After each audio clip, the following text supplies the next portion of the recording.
charged with misdemeanor charges of criminal trespass and littering on private property.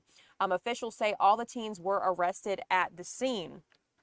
So, continuing this story here, the Hall County School District has released a statement, and students. We even talked to a student about this. Before I get into Hall County School's statement, I do want to let you hear from the student from North Hall High School.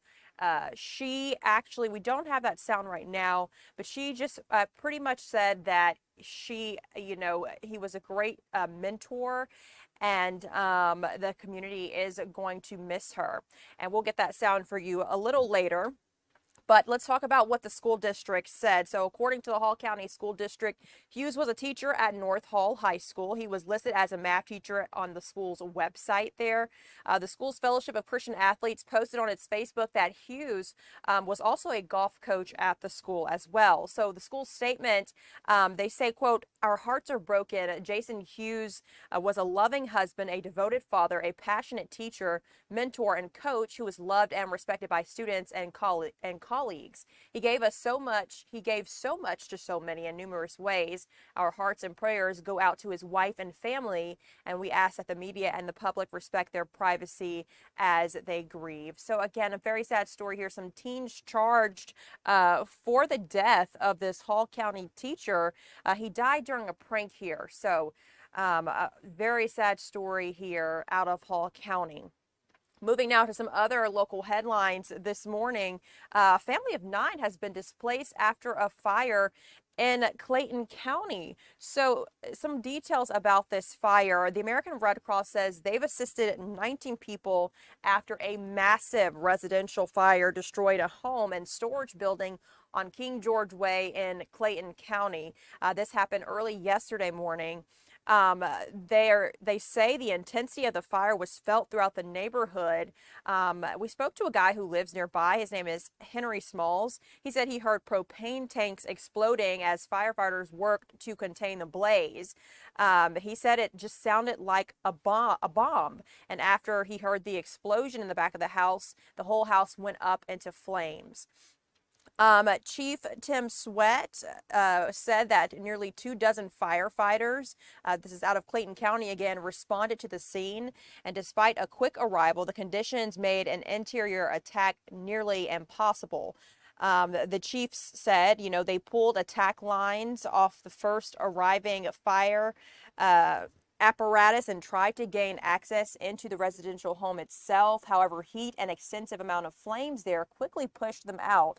The chief also said crews had to contend with overhead power lines as well. So that posed a issue for them as they were trying to contain the blaze. Investigators believe this fire originated in or near a storage shed at the rear of the property. And hours after the initial call, crews remained on scene to get those hot spots out. So, because of the heavy fire load in the background, including construction debris and lumber, the Clayton County Transportation and Development Department provided a skid steer to help firefighters sift through the piles. And while the storage shed and primary residence are totally destroyed here, no civilian or firefighter injuries were reported. So the family displaced, 9 family members, that is, they were seen speaking with the American Red Cross about plans to stay with relatives. Again, the fire happened yesterday morning, or the same morning, as Clayton County Fire and Emergency Services partnered with the Red Cross for a Sound the Alarm event. Again, this was yesterday. Volunteers spent the day in nearby Riverdale subdivisions installing free smoke alarms and providing safety education. So this just happened to occur on the same day that this Sound the Alarm event that fire officials there were having. Again, very sad here because a family now is without a home, a family of 9 having to stay with relatives. So we'll continue to, follow the story. Great news that no one was injured, no family members, nobody was injured, including authorities. So we'll continue to look into this and follow this family who has been displaced. Moving now to a school bus fight that happened recently out of Marietta. Let me clear that banner for you. So you see the video there of the school bus fight. The mother who was involved here, she is vowing to fight charges in this altercation. So a mother was arrested following a physical altercation with a Marietta City Schools bus driver after she allegedly boarded the bus to retrieve her children when she missed the stop there. And so, excuse me, let me get my notes back up here because they are running away from me this morning. But so she is, so let me start from the beginning there. A mother was arrested, following a physical altercation with the Marietta City Schools bus driver after she allegedly boarded the bus to retrieve her children when she missed their scheduled stop. So this happened on February 24th, and this incident was caught on camera, as you can see on your screen. There's the mother on your screen as well. The mother's personal cell phone also captured the incident, and it has resulted in multiple charges against the mother. Her name's Zaria Stovall. So this confrontation began when Stovall missed the scheduled drop-off for her two children by just a few seconds and followed the bus to the next stop. According to police, when Stovall attempted to board the bus to get her children, the driver refused to allow it, citing district procedures. They have protocol and procedures that they have to follow when dropping off children. This is according to Marietta police officer. Video footage showed the driver demanding Stovall get off the bus while her young daughter is seen crying. So Stovall admitted to throwing a plastic spray bottle at the driver, but she claims the driver pushed her multiple times, causing her to fall. And after this incident, Stovall again was arrested and charged with disruption of public schools, simple assault against a public school employee, simple battery, upbraiding, and several other charges. Both the driver and the parent were captured yelling during the heated exchange, according to officials.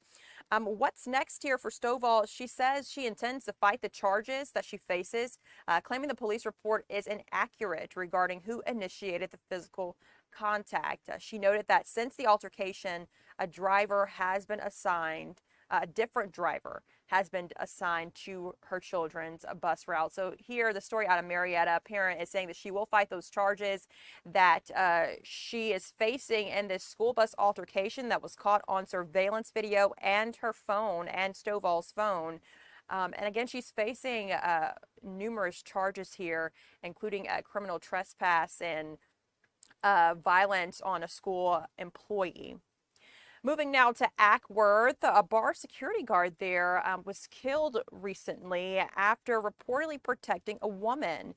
So a man now faces murder charges because of this. This is after he shot and killed the guard at a recently opened bar in Acworth. This is according to police. The Acworth Police Department, they were called to Saddle Bar on Cowan Road around 2:42 a.m.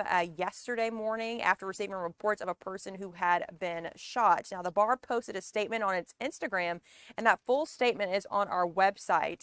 But they posted a statement saying the man who was killed was worked at the bar as security or as a security guard. The management team said the man stepped in after seeing another man assault a woman. The bar statement also said the guard was able to protect the woman and de-escalate the argument. However, he was shot in the back a short time later.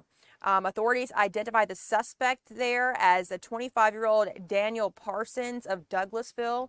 Police said Parsons was found walking near the area on Baker Road shortly after the shooting and was taken into custody without incident. Parsons is charged with aggravated assault, aggravated battery, and felony murder, and he was booked into the Cobb County Adult Detention Center and is being held without bond. So police say the victim's identity has not been released just yet. Authorities are working to notify the person's family. Saddle Bar, just so you know, it is located on Cowan Road again near I-75, and it's a new establishment in Acworth. It's a country western bar, and it celebrated its grand opening recently on February 20th. So not even a month old here. It's only been open since February 20th. It features live music and late night DJs during the day. It's open for dining. So the bar will remain closed though throughout this weekend. according to the managers at Saddle Bar. And Saddle Bar will also be making a donation to support the security guard's family during this difficult time. Neither police nor the bar have, again, identified the security guard here killed. Pam Bondi, she's expected to visit the state of Georgia soon. So Pam Bondi, the Attorney General, on Monday, March 9th, she will speak, so that's tomorrow. She will be visiting the Federal Law Enforcement Training Center in Brunswick. The Attorney General is expected to deliver remarks at a graduation ceremony for alcohol, tobacco, and firearms graduates. You know, the media will get the chance to go out there and see this event. But just something so that you know, the Attorney General will be visiting Brunswick, Georgia this week. Let's talk about the latest on the war in Iran. Iran now accused of attacks in UAE.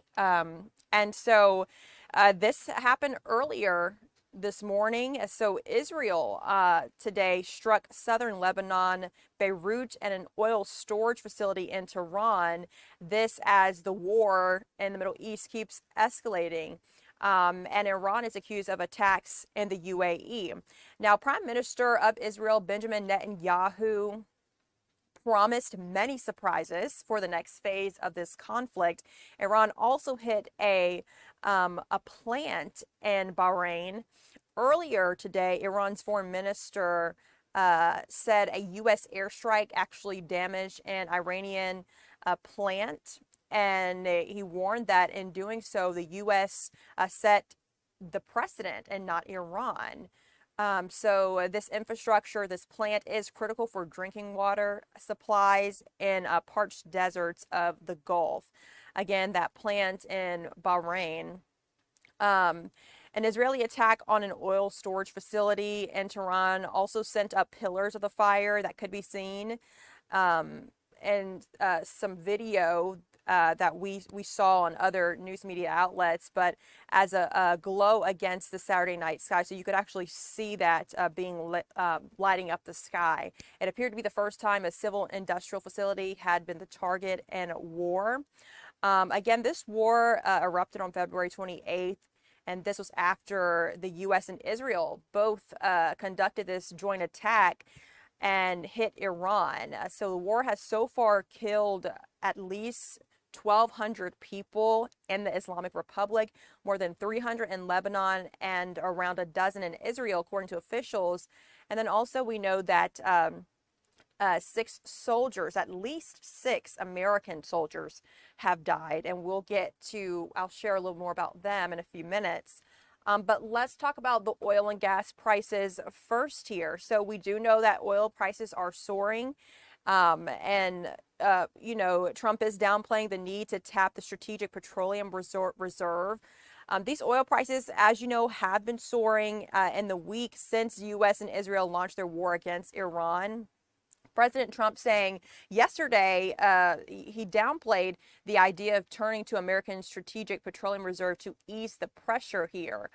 So Trump was asked by reporters on Air Force One about whether he would consider tapping the reserve. And, as the war continues to escalate across the Middle East, including in areas critical to the production and movement of oil and gas that strain the energy sector globally. In the U.S., consumers are already facing higher prices, which is, higher gas prices, which is a key cost to living, a key cost of living. So Trump said, we've got a lot of oil. Our country has a tremendous amount. There's a lot of oil out there that'll get healed very quickly. Trump's Republican Party is under pressure over the issue of affordability ahead of November midterm elections. Tapping the reserve is among the few things a president can do on his own to try to make an impact on oil prices. Now, what is the Strategic Petroleum Reserve? So that is a collection of underground salt caverns in Texas and Louisiana that can hold more than 700 million barrels of oil, although it is not currently full. The reserve held more than 415 million barrels as of the end of last month. And the reserve was created after the 1970s Arab oil embargo to give the U.S. a supply that could be used in an emergency. So again, the president can actually, do this on his own. He can try to make an impact on oil prices, but yesterday he downplayed this idea. Let's talk about the 6 soldiers who died in this war. They were honored recently. So 6 U.S. soldiers killed in Kuwait. They were honored in a dignified transfer. So President Trump, alongside the First Lady, participated in a dignified transfer yesterday, honoring the 6 service members who were killed in just the first days of the war against Iran. Trump was joined at the event at Dover Air Force Base in Delaware by Defense Secretary Pete Hegseth and Middle East Special Envoy Steve Witkoff.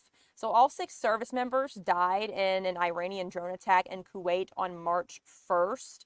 All were members of the 103rd Sustainment Command based in Des Moines, Iowa. The unit provides food supplies and other logistics support to the military. Now, earlier yesterday, while addressing Latin American leaders in Miami, the president called the soldiers' death a, quote, very sad situation. And he said the service members were coming home in a different manner than they thought they'd be coming home. The president went on to call them great heroes. The dignified transfer, which is a ritual that returns the remains of U.S. service members killed in action, is considered one of the most somber duties of any commander-in-chief.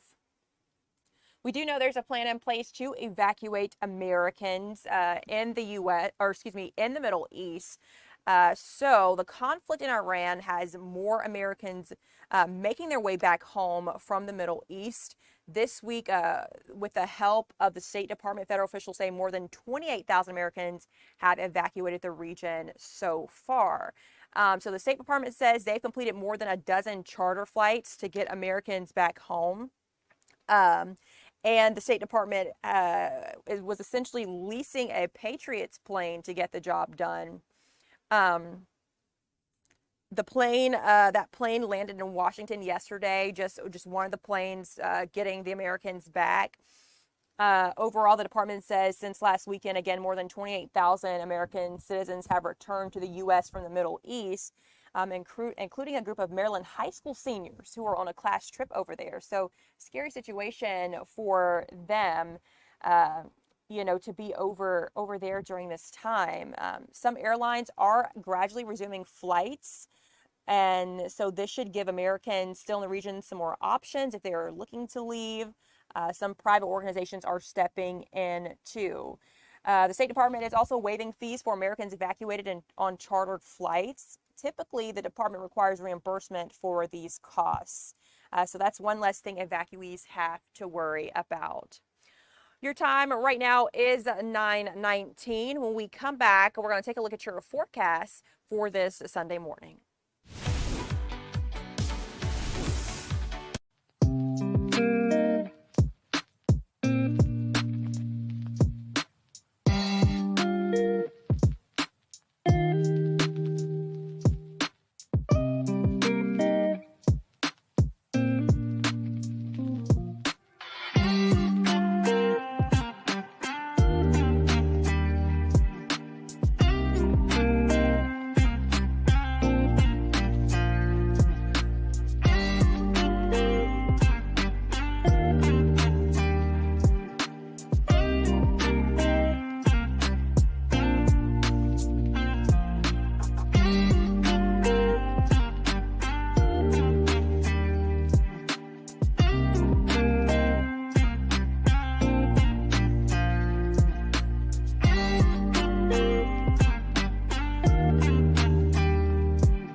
welcome back. Let's go ahead and talk weather with meteorologist Alex Forbes. Alex, it's just been a rainy weekend. Yeah, it has been. And look, we need the rain, so we're going to take the opportunity to get it. Could the timing be a little better?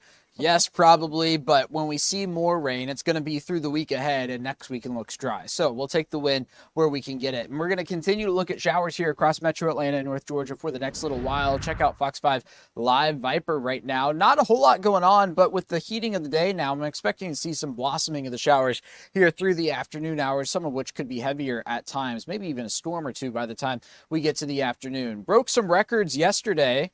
83 was our record high temperature in Atlanta. In fact, let's go back in the house real quick. Let me see if I can find that. Here we are.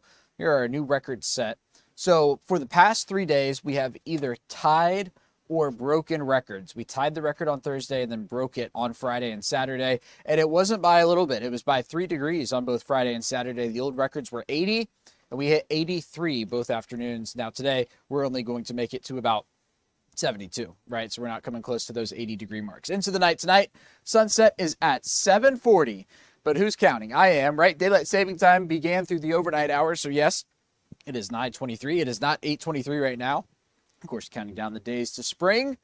Officially 12 days away, but if you ask me, spring has already started. The meteorologists and the astronomers, they are arguing right now, and I am team meteorologist. All right, let's get back to daylight saving time here. So here's the change now. We saw sunrise at 7:57 and sunset at 7:40. So we do not gain an hour of daylight, right? We just shift it back a little bit. And that is what we've done through the overnight hours. And during good day, we took the live camera at 7 a.m. and I was like, whoa, it's still dark outside. Now, that's not the only change we have on the way. Watch this. We've been in warm for the last little while. Today's average is 63. Well, we're going to make our way back to 83 by Wednesday, but then Wednesday night into Thursday, we're going to be looking at the chance for storms pushing through Metro Atlanta and North Georgia. So your rain chance back up to 80% there on Thursday. Worth noting that this is going to be a springtime cold front, right? You're going to see a big temperature change, which means well, we have the possibility of some stronger storms. Now, this severe weather outlook for Wednesday, it's a little early for it to be put out, but the Storm Prediction Center has gone ahead with it. It goes from Pittsburgh down through Kentucky, Tennessee, Alabama, Mississippi, and down into Louisiana. You see a little small portion of northwest Georgia included there. In fact, it's just going to be Dade and Walker counties, and even then, it's just a little sliver of Walker County. And I guess a little half a square mile of Catoosa County.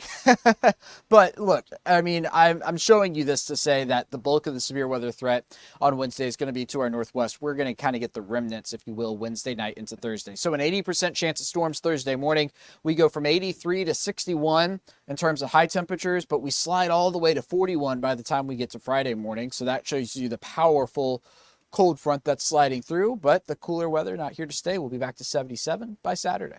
All right, looking forward to that warm weather that we're going to see. I know you said we need the rain, Yep. but I can't wait for it to, go away. Rain, go away. Just in time for the weekend. Just in time for the weekend, yes. And you mentioned daylight saving time. Did you get good sleep? So I never get good sleep. I understand. On this shift, at least. No, I think I mentally prepared myself last night, but we were joking this morning during Good Day that we were all just like exhausted. It's just, I think if you're not working today, maybe you don't feel it quite as much, but when you're doing the morning show, the morning after daylight saving time, it's quite the adjustment. It is an adjustment. And I actually woke up at 1 a.m. and I just watched the clock go from 1 a.m. to 3 a.m. So, but we definitely needed that extra hour of sleep. So understand the feeling of exhaustion. Right. Well, your time is 9:26. You're taking a live look outside on this kind of a dark morning. But thanks for joining us here. We'll be back with more news coming up.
Good morning. Thanks for joining us this Sunday morning here at Fox 5 News Live. I'm Jasmine Cornell.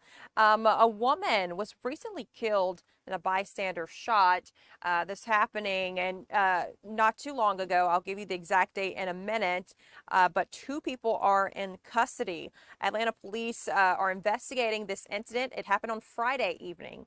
It was a shooting at a Southwest Atlanta shopping center, and it left a 37-year-old woman dead and a bystander injured. The shooting happened around 8:20 p.m. on Friday in front of a nail salon in the West Ridge Shopping Center, which is on Martin Luther King Jr. Drive. And according to Atlanta police, officers found the 37-year-old woman with multiple gunshot wounds. They performed first aid, but the woman did die on scene shortly after medics arrived. A 51-year-old man was shot and injured. He was found with a gunshot wound to his foot. He was taken to the hospital, and authorities say he is in stable condition. According to Atlanta police, the shooting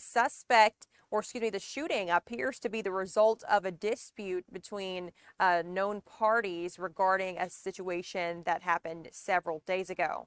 And two people, a 21-year-old male and a female, authorities don't know her age. They have been detained for further investigation. Officials, again, are working to learn more on the situation. They have not yet confirmed if shots were exchanged or just fired by one party, and the names of those involved have not yet been released. And it's unclear if the people detained will be charged. Again, a 37-year-old woman killed here outside of a shopping center that is the West Ridge Shopping Center on Martin Luther King Jr. Drive. And then another man, 51 years old, shot and injured, taken to the hospital, expected to be in stable condition. And this happened all on Martin Luther King Jr. Drive, excuse me. Let's talk about the teen takeovers that we have been seeing, in the Atlanta area. In Henry County, we do know that authorities there declared a state of emergency because of this and issued some curfews. So they declared a local state of emergency and implemented a strict weekend curfew for minors on Monday. This week. It started on Friday. And it's supposed to end tomorrow, Monday at 6 a.m. The emergency declaration signed by the Board of Commissioners chair comes in response to a social media post, some chatter there regarding an urban air takeover planned event for the Henry Town Center shopping complex on Jonesboro Road. So Henry County now on high alert after receiving some evidence, officials say, of this potential event that looks like it will be a teen takeover, which again, we've been seeing these across the metro Atlanta area.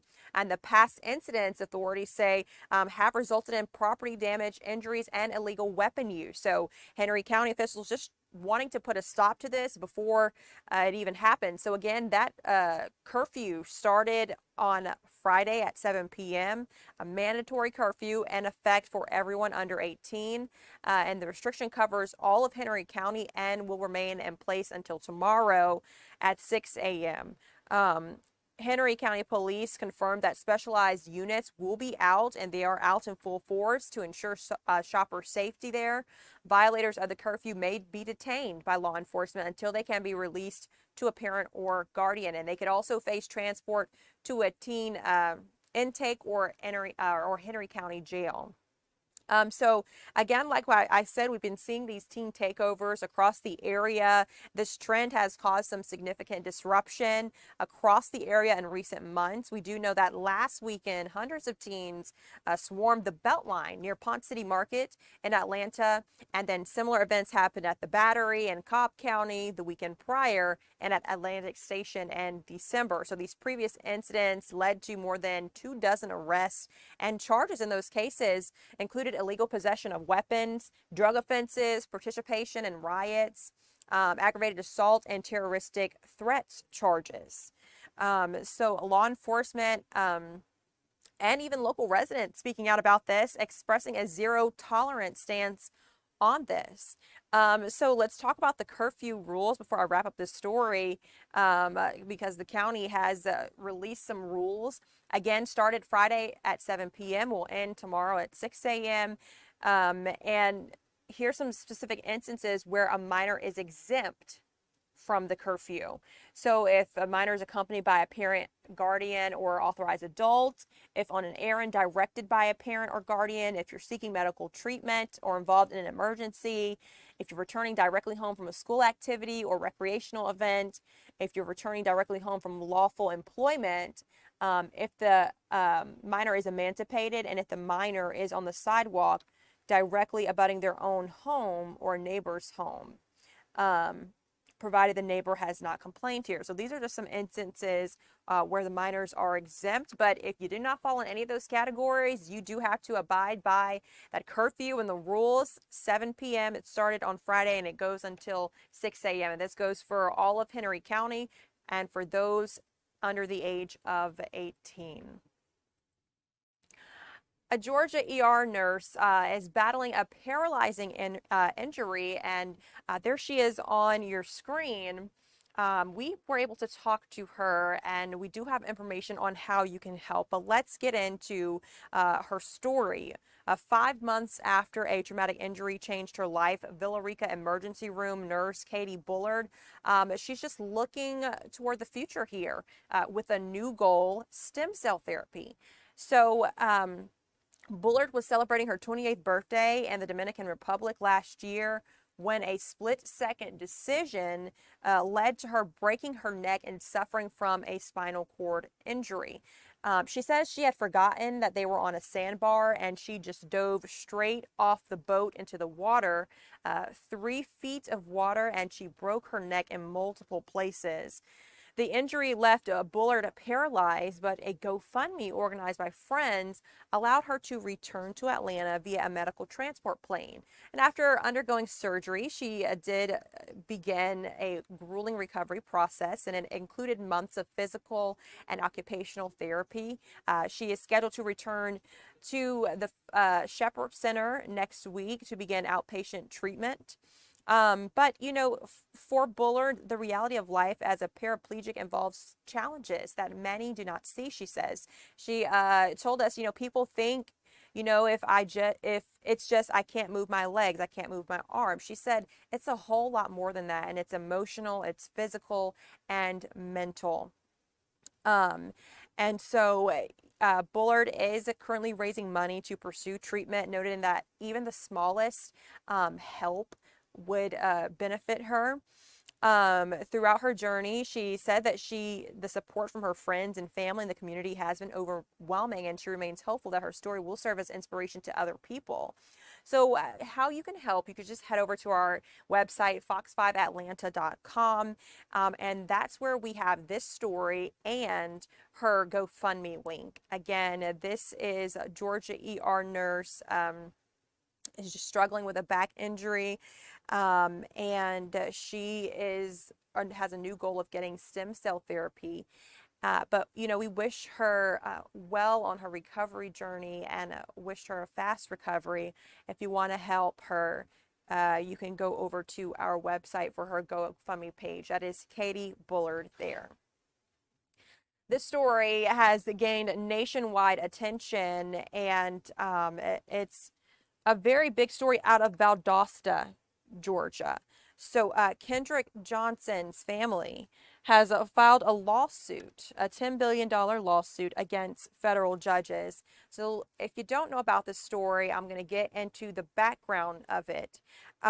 So first, let me tell you, the parents of Kendrick Johnson, they filed the $10 billion lawsuit against federal officials.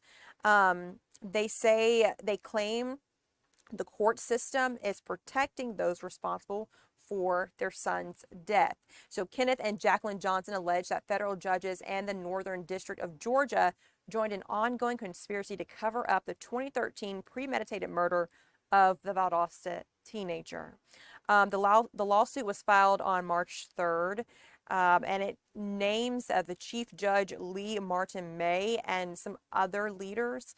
The Johnsons claim these judges acted with a, quote, clear absence of jurisdiction to assist local and state authorities, including the Lowndes County Sheriff's Office and GBI, in a, quote, racketeering influence corruption organization, or RICO, aimed at hiding the truth about their son's death. I've read about this story for over the years and followed it. This family has been seeking answers in their son's death for more than 10 years. Their complaint specifically points to materially false, fraudulent, and felonious orders entered by the judges to dismiss previous cases without due process. So here's the backstory of Kendrick Johnson. So he was found dead inside a rolled up gym mat at Lowndes County High School in January of 2013, while local and state authorities ruled the death an accidental positional asphyxia. The Johnsons have long maintained their son was murdered. The new complaint highlights evidence from an FBI case file indicating an investigator told a coroner, quote, that an autopsy was not needed because the death was an accident before a full investigation was completed. The family also points to crime scene photos they say show severe non-accidental blunt force trauma and a skull fracture. The other side, here's what they're saying. In previous proceedings, the GBI and other state defendants have filed motions to dismiss the Johnsons' claims, often citing 11th Amendment state sovereign immunity. The Johnsons argue these defenses are without legal merit and constitute abusive litigation, especially since a previous dismissal was reversed by the 11th Circuit Court of Appeals in February of 2025. So the Johnsons have requested a jury trial for all questions of fact raised in the complaint. The case is now pending in the U.S. District Court for the Northern District of Georgia, which is the same court named as a defendant in the action. Again, this family here, the Johnsons, Kenneth and Jacqueline Johnson, have been seeking answers in their son's 2013 death for years now, and they feel that justice has not been served, and that authorities over in Lowndes County and also federal officials are not providing them accurate information on the death of their loved one, and they feel that the authorities are concealing the death, concealing the details surrounding the death. So we'll continue to follow Kendrick Johnson's story and see what comes out of this latest development. It's 9:41. Let's go back to the story about the Hall County teacher. So back here in the Atlanta area, in our coverage area, I told you earlier that a Hall County teacher died during a prank, and some teens are now charged. We do have some sound now from a student we spoke with, a sophomore at North Hall High School. So school officials from North Hall High School say that the victim here in this case is Jason Hughes. He was a math teacher and a golf coach. We know that several teens were arrested after this prank turned deadly. The sheriff's office says a group of 5 teens, including an 18-year-old named Ryan Wallace, they went to a home on Northgate Drive to roll the yard with toilet paper. While they were there, officials say the homeowner came out of the house while the group was still there. Again, that the homeowners identified as Hall County teacher Jason Hughes, he came out and the group got into 2 different vehicles and tried to drive away. Authorities say while walking towards the street, deputies said Hughes tripped and fell into the roadway, and then he was run over by a car that Wallace was driving.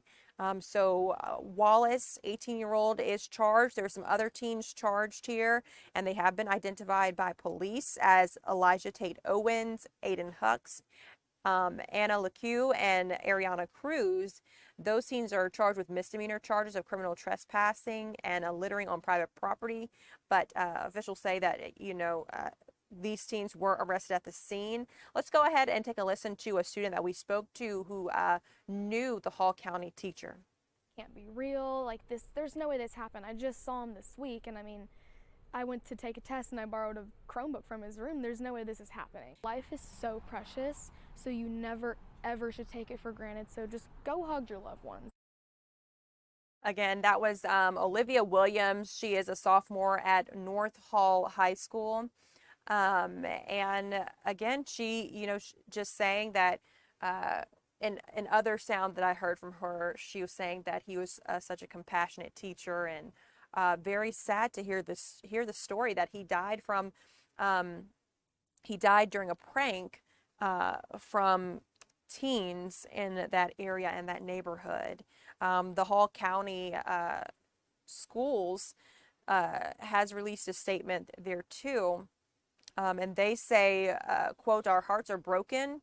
Jason Hughes was a loving husband, a devoted father, a passionate teacher, a mentor, and a coach who was loved and respected by students and colleagues. He gave so much in so many ways." And they say our hearts and prayers go out to his wife and family during this time. So I just want to go back to that story to let you know, to let you hear that sound from the student there. A very sad story out of Hall County. Hall County teacher dying during a prank. Your time is 9:44. When we return, we'll take a look at how some former presidents remembered Jesse Jackson.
Welcome back. Some former presidents remembering Reverend Jesse Jackson during a service that was held this weekend. So from former presidents to NBA Hall of Famers to prominent pastors, stories of Reverend Jesse Jackson's influence on politics, corporate boardrooms, and picket lines, loomed large Friday at a celebration honoring the late civil rights leader. So this public tribute with appearances from Grammy-winning gospel singers as well, and Jennifer Hudson, felt at times like a church service, and others, to some people, they say it felt like a political rally. But many, from former President Bill Clinton to Reverend Al Sharpton, civil rights leader himself and founder of the National Action Network, spoke at the event. We heard from former President Barack Obama and Joe Biden there. Barack Obama saying Jackson's presidential runs in the 1980s set the stage for other black leaders, including his own successful 2009 presidency and re-election. Let's take a listen to what former presidents Barack Obama and Joe Biden said during the ceremony. could have succeeded within the confines that were determined for him and had a successful life.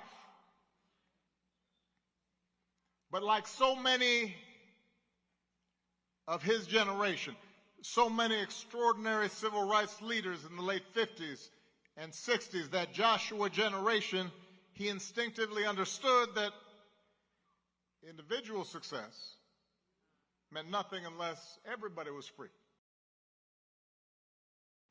Jesse didn't just speak to black folks, he spoke to white folks and Latinos and Asian Americans and the first Americans. He spoke to family farmers and environmentalists. He spoke to gay rights activists when nobody was talking to gay rights activists, and blue-collar workers. And he gave them the same message, that they mattered,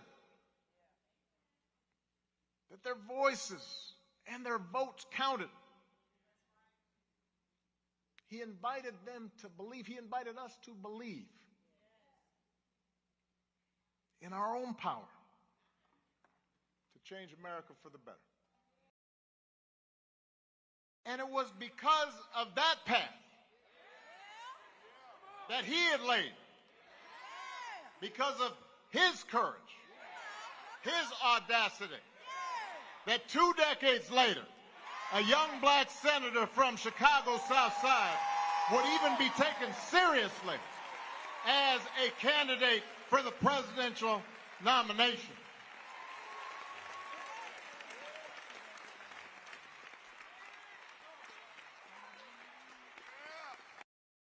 I don't think things would have been the same had Jesse not been around, because Jesse decided that his life was ensuring that we never fully walk away from it either. Because there's bad times like now. We're in a tough spot, folks.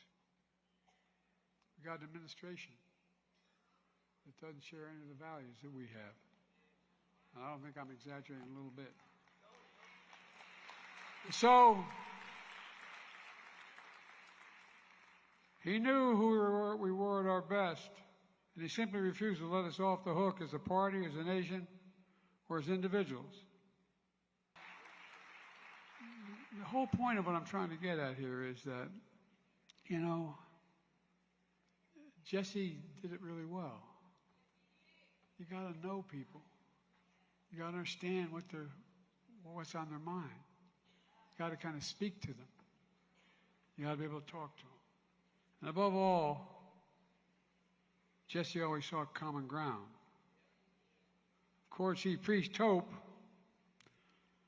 because, folks, despite all he endured growing up, despite the pain and disappointment he experienced, Jesse was an optimist at his core.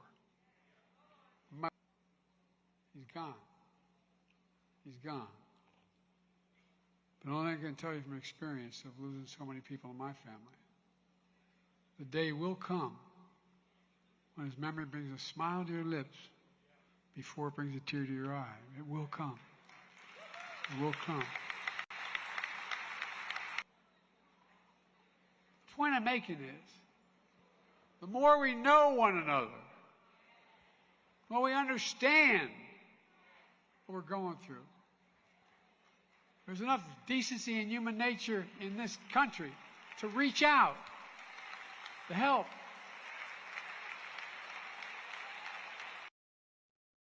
Again, that's former Presidents Barack Obama and Joe Biden speaking there at Jesse Jackson's funeral memorial service that was held on Friday. There was a private one held yesterday as well. The community and presidents, the nation, continuing to remember Reverend Jesse Jackson. Your time is 9:52. We'll be right back with an event happening here in the Atlanta area.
Okay, it's officially Barbie time. This story is for all you Barbie lovers out there.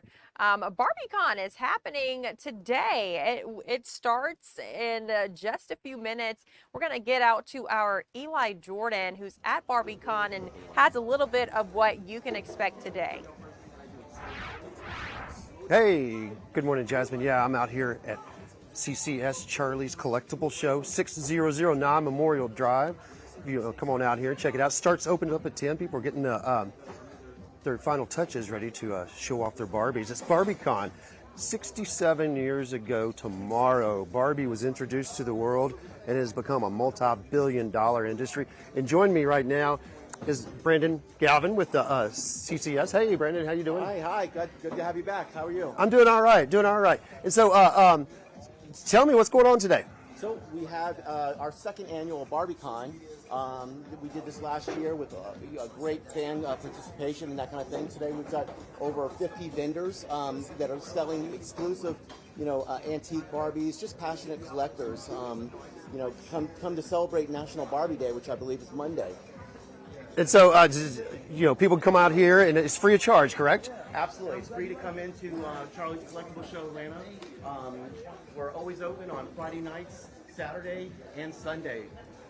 But as far as today, how long is this one going on for? This one is going on today exclusively till 5 p.m. Till 5 p.m. And you got over 40 vendors. Absolutely. And can people come in here? I mean, are people selling some of their vintage Barbies? I'm expecting we're going to see some vintage Barbies and stuff out here. Well, we've got some passionate collectors. So we do have displays of very antique, classic Barbie. And then we have, Barbies from all the generations. I believe Barbie was representing over 200 careers for women and that kind of thing. So we're really excited to bring all these passionate fans and this creative center of marketplace and celebration of fandom. What do you think it is about Barbie that made her so popular? I think it's absolutely the empowerment for women and what it represented.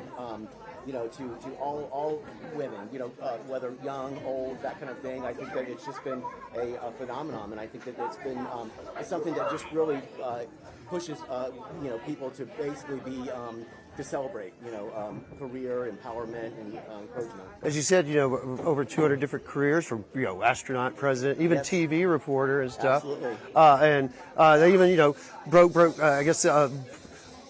broke the ceiling with ethnicity in 1980. Came out with the first black Barbie and all that. So Barbie's evolved along the way with the cultures and stuff. So, but are we going to see any Ken dolls? Oh, I'm sure we can spot a few kid dolls here and there, which we do have some Ken represented challenges in our programming today as well. Awesome. So one more time, what's going on here today? And as we wrap this up, Today, Charlie's Collectible Show in Atlanta, we're celebrating Barbie, National Barbie Day, with exclusive vending and antique dealers selling Barbie accessories and dolls. Here at CCS, Charlie's Collectible Show at 6009 Memorial Drive, going on till 5 o'clock today. The doors are about to open, so come on out, check it out. We'll be back with you later on, showing when everybody gets set up and show more Barbie stuff. Jasmine? All right, Eli, thank you so much for talking about Barbie Con. Looks like a very fun event there. I know many people are looking forward to learning more about the history of Barbie and attending this event. So thank you for joining us. All right, that was our Eli Jordan there talking about Barbie Con happening today, starting at 10 a.m. So in just a couple of minutes. Also starting at 10 a.m. is our Fox 5 News Live stream. We will continue. So I'll see you again in just a couple of minutes.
Hey guys, welcome back to Fox 5 News Live, streaming on Fox Local. Let's get into our top headlines this morning. A Clayton County fire has displaced a family of 9. Let's take a look at video of this fire, again, happening in Clayton County. American Red Cross says they've assisted 19 people after this massive residential fire destroyed a home and a storage building on King George Way in Clayton County early yesterday morning. Clayton County Fire and Emergency Services were dispatched to that area on King George Way around 7:12 yesterday morning. The first unit arrived within 5 minutes to find the house fully engulfed in flames and heavy smoke. The intensity of the fire was felt throughout the neighborhood. So we spoke with a man named Henry Smalls who lives nearby, and he says he heard propane tanks exploding as firefighters worked to contain the blaze. He says it was real loud. It sounded like a bomb. And he says, quote, after I heard an explosion in the back of the house, the whole house just went up into flames, and that's all I saw. Chief Tim Sweat with the Clayton County Fire Department said that nearly 24 firefighters responded to the scene, and despite a quick arrival, the conditions made an interior attack nearly impossible. He says, quote, they pulled attack lines off the first arising fire apparatus and tried to gain access into the residential home itself. He says, however, heat and the extensive amount of flames quickly pushed them back out. The chief said that crews also had to contend with overhead power lines. And he said those are always a challenge for them to navigate to get that aerial in there. And to get that large volume of water on the property, in addition to the close proximity of the homes being beside one another. Investigators believe this fire originated in or near a storage shed at the rear of the property. They say hours after the initial call, crews remained on scene dousing the hot spots. But because of the heavy fire load in the backyard, including construction debris and lumber, the Clayton County Transportation and Development Department provided a skid steer to help firefighters sift through the piles. Now, while the storage shed and primary residence are completely destroyed, no civilian or firefighter injuries were reported.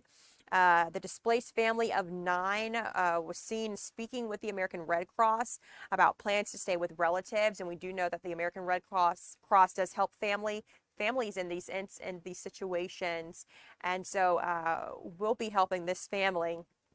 The fire, we do also know that the fire happened yesterday, which was the same morning as the Clayton County Fire and Emergency Services event with Red Cross called Sound the Alarm. And during that event, volunteers spent the day in nearby Riverdale subdivisions installing free smoke alarms and providing safety education. But again, this year, a family now without a home, displaced after this Clayton County residential fire, and Red Cross working to help those, and they've assisted some other people too impacted by this fire. Let's go ahead and move on to a Marietta school bus fight there. A parent is saying that she's charged and that she's going to fight these charges. Let's throw up a banner up there. Again, this happened in Marietta. A mother arrested after an altercation, a physical altercation with Marietta City Schools bus driver. This after she allegedly boarded the bus to retrieve her children when she missed their scheduled stop. Now, this happened on February 24th, and it was caught on the bus's surveillance camera and the mother's personal cell phone, and it has resulted in multiple charges against the mother. That mother's name is Zaria Stovall. That confrontation reportedly began when Stovall missed the scheduled drop-off for her 2 kids by just a few seconds and followed the bus to the next stop. According to police, when Stovall attempted to board the bus to get her children, the driver refused to allow it, citing district procedures. There's a mother there on your screen. Officials say that they have protocol and procedures that they do have to follow, that school bus drivers have to follow, and that parents have to follow when dropping off kids. Video footage, which you see on your screen, shows the driver demanding Stovall get off the bus while Stovall's youngest daughter is seen crying. Stovall admitted to throwing a plastic spray bottle at the driver, but claims the driver pushed her multiple times, causing her to fall. And after this incident, Stovall again was arrested and charged with disruption of public schools, a simple assault against a public school employee, simple battery, insulting or abusing a school bus driver, and several other charges. So she's facing a lot of charges here.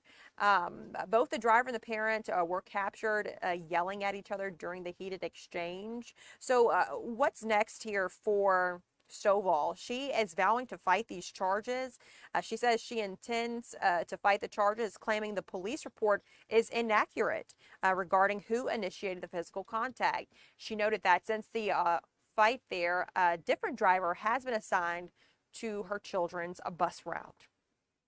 Moving now to a story out of Acworth, Georgia. An Acworth security guard for a bar in the area was killed after reportedly protecting a woman, and a man now faces murder charges, after the shooting and killing of the security guard. So this happened at an open bar in Acworth, according to police.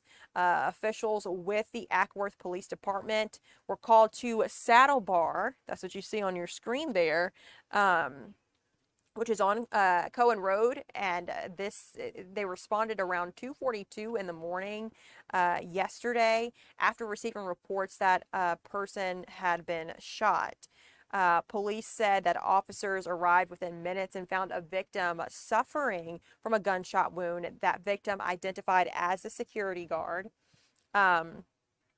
Officers did provide emergency aid until crews from the Cobb County Fire Department and Metro EMS arrived to the scene. The victim was taken to the hospital, but he did later die from his injuries, according to officials. The bar, Saddle Bar that is, posted a statement on their Instagram page saying that the man who was killed was the Acworth security guard. And the management team said the man stepped in after seeing another man assault a woman. The bar's statement said the guard was able to protect the woman and de-escalate the situation. However, he was unfortunately shot in the back just a short time later. Now, who's charged here in this situation? It's 25-year-old Daniel Parsons. He's from Douglasville. Police said Parsons was found walking near the area on Baker Road shortly after the shooting and was taken into custody without incident. He's charged with aggravated assault, aggravated battery, and felony murder. He was booked into the Cobb County Adult Detention Center and is being held without bond. Police have not released the victim's identity. They're waiting to notify family members. And just a little bit about Saddle Bar. It just opened recently. Again, located on Cohen Road near I-75, a new establishment there. It's a country western bar, and it just recently celebrated its grand opening on February 20th. It is open during the day for dining, but it is a bar with live music and late night DJs at night. Officials there or employees there say that the bar will remain closed throughout this weekend, and that the bar will also be making a donation to support the family of the security guard during this difficult time. Again, neither the police nor the bar have identified the security guard in this story. Pam Bondi is expected to visit Georgia this week. It's actually happening tomorrow. Pam Bondi is the Attorney General, and she is heading to Brunswick, Georgia. She's expected to deliver remarks at a graduation ceremony for ATF graduates, that is alcohol, tobacco, and firearms graduates. And the media has been invited to attend this event, but just to let you all know that the Attorney General will be visiting Georgia. We'll be heading over to Brunswick. Moving now to the Iranian war, just to give you some updates here on what's happening. The attacks continue between the U.S. / Israel, because the U.S. and Israel are working together, and Iran. Iran accused of attacks in UAE. Israel striking southern Lebanon early today. They also struck an oil storage facility in Tehran. This Middle Eastern war is just escalating.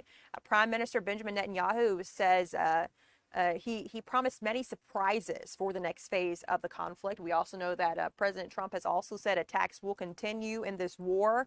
Iran also hit a plant out in Bahrain that earlier today, Iran's foreign minister said a U.S. airstrike damaged the plant on an island there. And he says that this infrastructure is critical for drinking water supplies in the parched deserts of the Gulf. An Israeli attack on an oil storage facility in Tehran sent up pillars of fire. And it appeared to be the first time a civil industrial facility has been targeted in this war. We do know the war erupted on February 28th. This came after the U.S. and Israel both conducted a joint mission and struck Iran. It has killed so far at least 1,230 people in the Islamic Republic, more than 300 people in Lebanon, and around a dozen in Israel. This is according to officials. We also know some American soldiers, at least 6, died at the beginning of the war, and they were honored yesterday. And we'll get more into that story. I do want to talk about the oil prices and how that's impacting Americans and us here in Georgia. We have seen those prices increase since this war started. And President Trump did speak on this yesterday. So since the war started again, the oil prices and gas prices have soared. And President Trump reportedly downplayed the idea of turning to America's Strategic Petroleum Reserve to ease the pressure. So you may be asking, what is the Strategic Petroleum Reserve? It's a collection of underground salt caverns in Texas and Louisiana that can hold more than 700 million barrels of oil, although it is not currently full. The reserve held more than 415 million barrels as of the end of last month. And up from about 395 million barrels at this time last year. And this is according to the U.S. Energy Department. The reserve was created after the 1970s Arab oil embargo to give the U.S. a supply that could be used in an emergency. So the amount of oil inside peaked more than a decade and a half ago. And Energy Department data shows when the reserve held more than 726.6 million barrels at one point. So today the U.S. exports more petroleum than it imports, but the reserve remains and has been tapped for various reasons over time.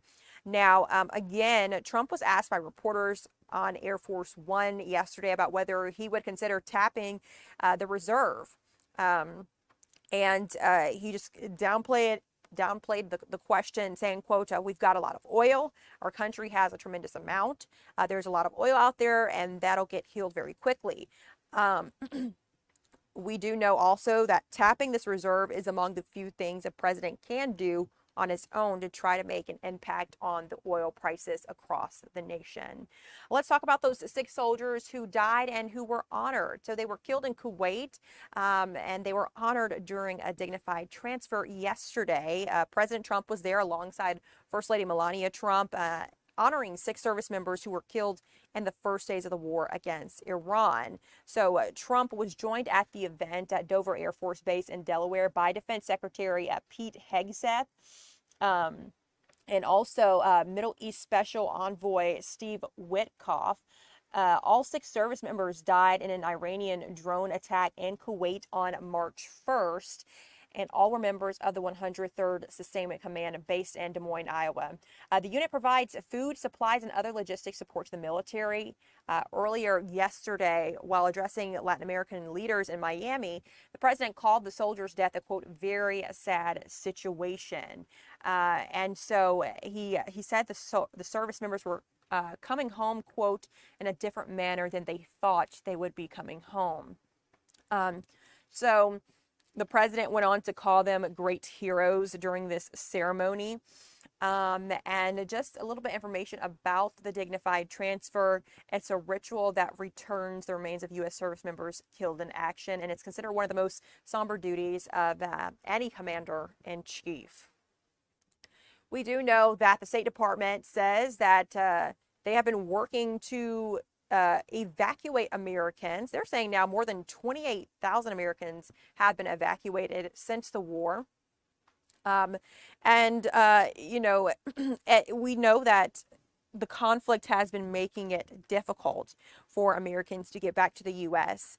But the State Department says they completed more than a dozen charter flights. One plane landed safely in Washington yesterday. Overall, the department says since last weekend, more than 28,000 American citizens have returned from the U.S., have returned to the U.S. from the Middle East. Including a group of Maryland high school students, high school seniors who were on a class trip and had a layover in the region when the strikes happened. So scary moments for them. I'm pretty sure their parents as well. Some airlines are gradually resuming flights, which officials say this should give Americans still in the region more options if they are looking to leave. Some private organizations are stepping up as well. The State Department is also waiving fees for Americans evacuated on chartered flights. Typically, the department requires reimbursement for these costs. Now it's one less thing evacuees have to worry about. Also happening yesterday, January 6th plaque honoring police was installed at the Capitol. So after nearly 3 years of delays here, this plaque honoring law enforcement who served during the attack on the U.S. Capitol on January 6 in 2021 was put up early yesterday. The plaque was placed on the Senate side of the building, and you can see it there on your screen as the Senate voted unanimously in January to install it after House Speaker Mike Johnson delayed putting it up. Congress passed a law in March 2022 to mandating, that is, the installation of a memorial plaque within a year. This plaque includes names of nearly 24 local, state, and federal law enforcement agencies, including D.C. Police, Secret Service, Capitol Police, National Guard, and Maryland and Virginia State Police. I mentioned a little bit earlier that President Trump did speak at a Latin America. He did speak with Latin American leaders. He addressed his administration's top priorities in foreign policy. And he hosted these leaders, hosted the leaders of the Latin American countries there at his Miami area golf club. Again, this happened yesterday. The president said the U.S. will turn its attention to Cuba after the war with Iran and suggested the administration will cut a deal with Havana. The president also encouraged Latin American leaders to band together to combat violent cartels as his administration looks to demonstrate it is still committed to sharpening U.S. foreign policy on the Western Hemisphere. Let's go ahead and take a listen to that, some sound from Trump at the event. As we achieve a historic transformation in Venezuela, we're also looking forward to the great change that will soon be coming to Cuba. Cuba's at the end of the line. They're very much at the end of the line. They have no money, they have no oil, they have a bad philosophy, they have a bad regime that's been bad for a long time. And they want to negotiate, and they are negotiating with Marco and myself and some others. And I would think a deal would be made very easily with Cuba. But for 50 years I've been hearing, as a little boy, I'd be hearing about Cuba. Cuba's a disaster.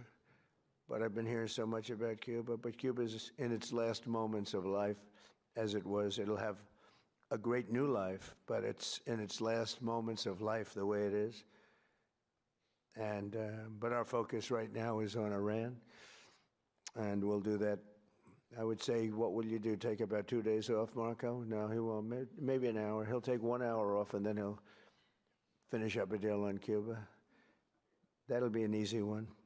Should make clear under our new doctrine, and it is a doctrine, we will not allow hostile foreign influence to gain a foothold in this hemisphere. That includes the Panama Canal, which we talked about. We're not going to allow it. And together we'll protect our sovereignty, our security, and our cherished freedom and independence. Again, President Trump there addressing Latin American leaders. The gathering, which the White House called the Shield of America Summit, was joined by Secretary of State Marco Rubio and Defense Secretary Pete Hegseth. Former Secretary of Homeland Security, Kristi Noem, she was also there. She was recently named the Special Envoy for the Shield of America's Western Hemisphere this after her firing, after Trump fired her from her position as the DHS secretary. Your time is at 10:20. When we return, we're going to take a look at your forecast so you can see what's happening in the weather department today.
Welcome back. Let's clear that banner. We're not talking about that story anymore. But our meteorologist, Alex Forbes, is here to talk about what's happening. And we're going to see a camera soon with some rain on. Yeah, right there. Some showers here in downtown right now. And this is really indicative of what the day is going to look like across metro Atlanta and North Georgia. A gloomy day. If you've got a new season of a show to catch up on, today is your day to do it. Because even when it's not raining outside, it's going to be overcast. It's kind of warm, right? Temperatures are in the 60s. So at least we've got that going for us here on this Sunday afternoon. My body clock's thrown off because of the time change. 64 in Atlanta right now. 64 in Covington. 68 in Eatonton. 58 in Blairsville, 60 in Dalton, 61 in Rome, and in Canton at this hour. Let's get over to Fox 5 Live Viper, and you're going to see some isolated showers, right? They're not necessarily widespread, but downtown Atlanta, of course, included in that right now, as we just saw.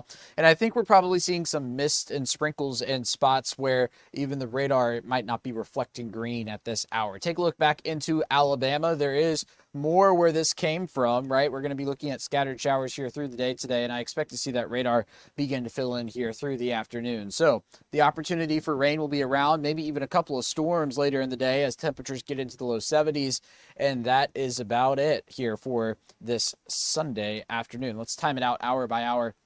Notice 1, 2 o'clock. The best chance of rain is going to be south of I-20 today. So while it is elevated, right, if you're watching from Rome or maybe up towards Calhoun, Blue Ridge, LJ, the rain chance isn't quite as high up there. Nonetheless, whatever we do see gets out of here by the time we get into the overnight hours, waking up to a mostly cloudy morning. And then into the afternoon tomorrow, this latest run of the computer forecast model brings a wave of storms down to the south early Tuesday. And then into the metro Atlanta area, another wave that's going to be during the mid-morning hours on Tuesday. I'll be really curious to see if this happens. The models are notoriously bad with handling those types of systems, but we'll see. It's definitely a chance. I've got a 40% chance of rain on Thursday because of it. How about some records? We set another one yesterday. 83 was the observed high temperature. That defeats the record of 80 set back in 1974. Did the same thing on Friday, and we tied the record high for Thursday. So it has been a warm stretch of days. Now with daylight saving time beginning, sunset tonight is at 7:40. That's going to be fantastic, right? So it's beginning to feel like spring, beginning to look like spring with the daylight hours.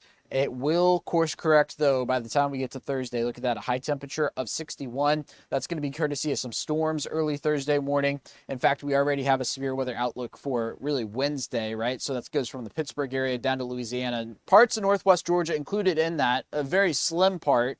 Most of Dade County, a little sliver of Walker County. That I'm pointing out to say, the bulk of the severe weather threat on Wednesday, of course, is going to be to our northwest, but we're going to be seeing a weakening line of storms likely moving into metro Atlanta and North Georgia. So our severe weather threat is not zero, but it's certainly not going to be that of a daytime event. It will be overnight. We'll, of course, be tracking it, but look at those temperatures going from 80 and 83 on Tuesday and Wednesday down into the 60s by the time we get towards Thursday and Friday. And Friday morning, an overnight low temperature of 41, right? So that's a 40-degree temperature swing here in just about, say, 48, 72 hours. All right. Oh, my goodness. Yeah, I'm looking forward to that warm weather. I know you said the rain is needed. Can you talk a little bit about why you say that? Yeah, so eastern Georgia, and well, all of Georgia for that matter, is in sublevel drought right now. Okay. We did see some improvement after last week, a week ago, Thursday, Friday. The rain that happened then, several spots got over 4 inches. But what we've done is really begun to tread water rather than improve the drought. We should be getting a lot of rain this time of year. We are getting a decent amount of rain now, but we're not overperforming just yet to put the drought to an end. Okay, got it. Thank you so much for explaining that about the rain and the drought that we're in. That's Alex Forbes with us this morning. Thank you, Alex, for sharing our forecast. You're taking a live look at the stadium there. We'll be right back with some more news after the break.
Okay. Okay, thank you.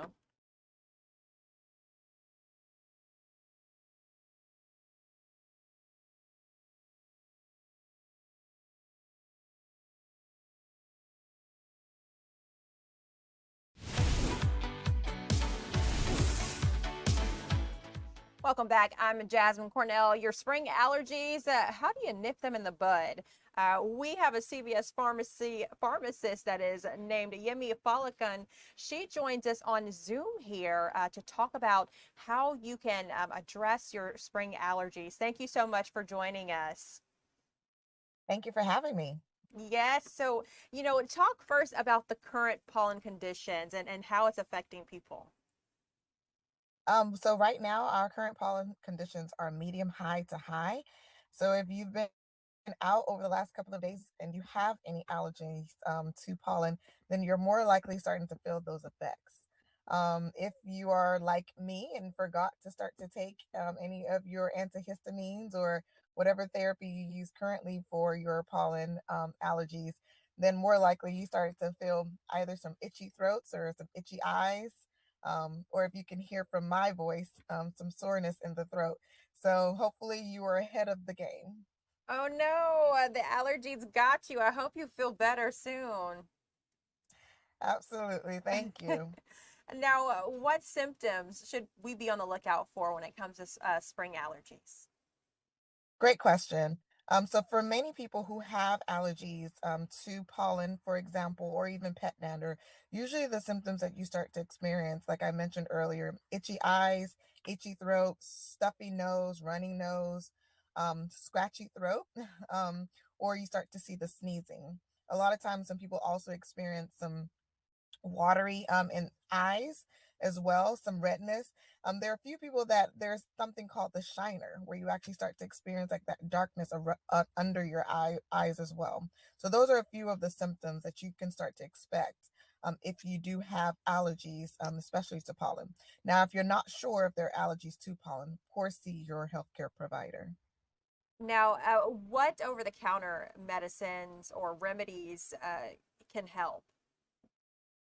So we have a few, and gratefully, so for those that maybe you've tried things before, but main things that we typically go for are our antihistamines, so corticosteroids, and then typically as well, if you're there are also things that are non medications, so things that you don't that are not medicine specifically that can be used when it comes to allergies. Aside from that, of course, we also have our decongestants.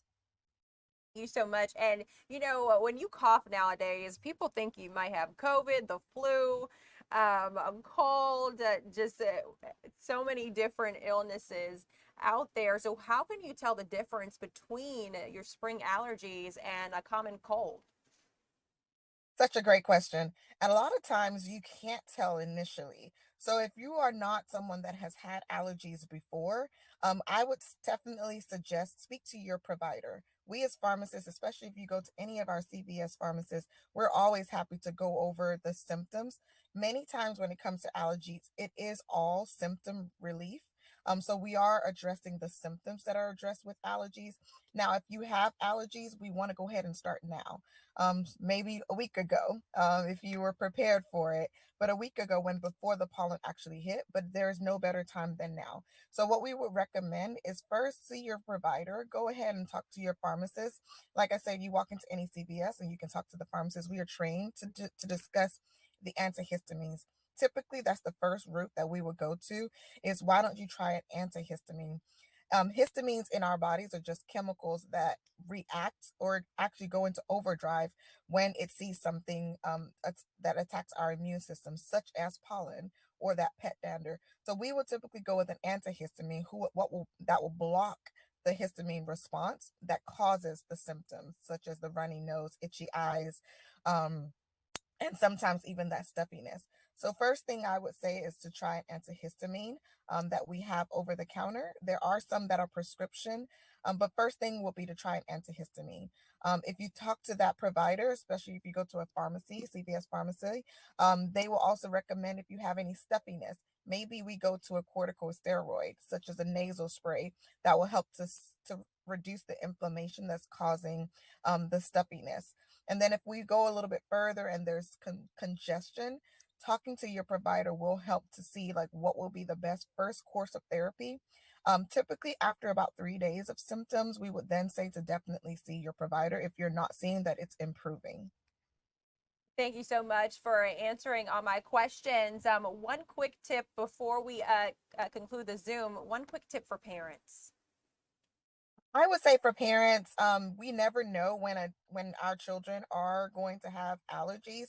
Be on the lookout. If you start to notice anything around their eyes, running nose, if they start to feel really, really fatigued, definitely let their pediatrician know. There are things that you can take over the counter and are comfortable taking over the counter. Once again, see your CVS pharmacist or any pharmacist and speak to your healthcare provider. Typically, we will say just make sure you are following the directions on the bottle or on the box, on the label for instructions. They are age and weight based. So once you take the medication according to the instructions, that also about 2 days into therapy, if you notice that it's not improving, let your doctor know, let your provider know. And then, of course, feel free to ask questions of our providers. There are some non-medication therapies that you can try, such as the nasal spray, so saline nasal spray to help. So any parent that has had to deal with congestion in the past, that will help to cleanse the nasal cavity. So feel free to use that as well.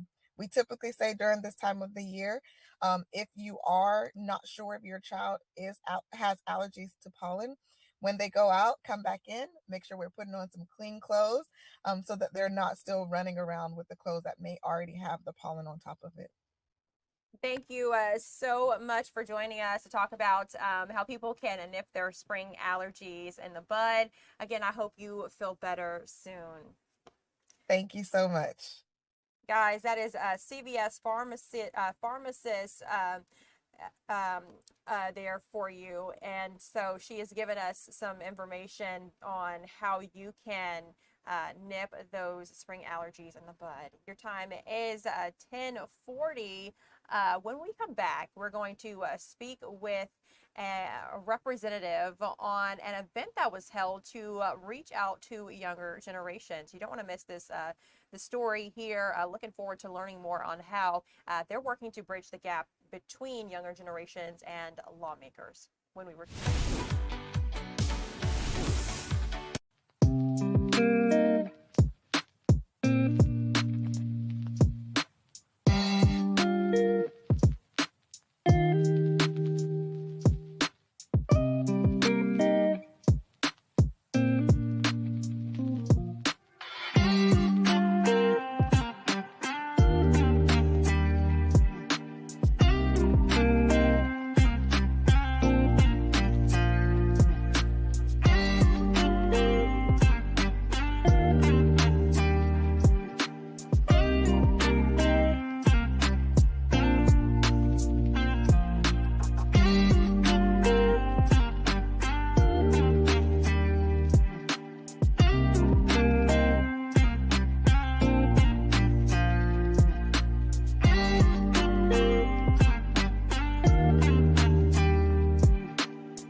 welcome back, guys. The Georgia Future Caucus recently held a TikTok event to reach younger audiences. And so Representative Stephen Sains joins us now.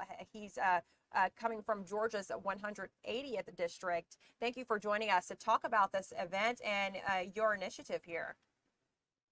Thanks so much for having me on. We're really excited to spread the objective of the Future Caucus. I'm happy to be the Republican co-chair. My counterpart, Dr. Clark, does a great job on the Democrat side to put us all together. And we had a great event with TikTok, really making sure that not just young legislators, but all legislators in the state of Georgia have the tools they need to connect with their constituents as that landscape evolves in terms of the communication platforms we have available to us. Thank you so much for letting us know. So first, for those who may not know, tell us what the Georgia Future Caucus is and what are you all hoping to accomplish in general?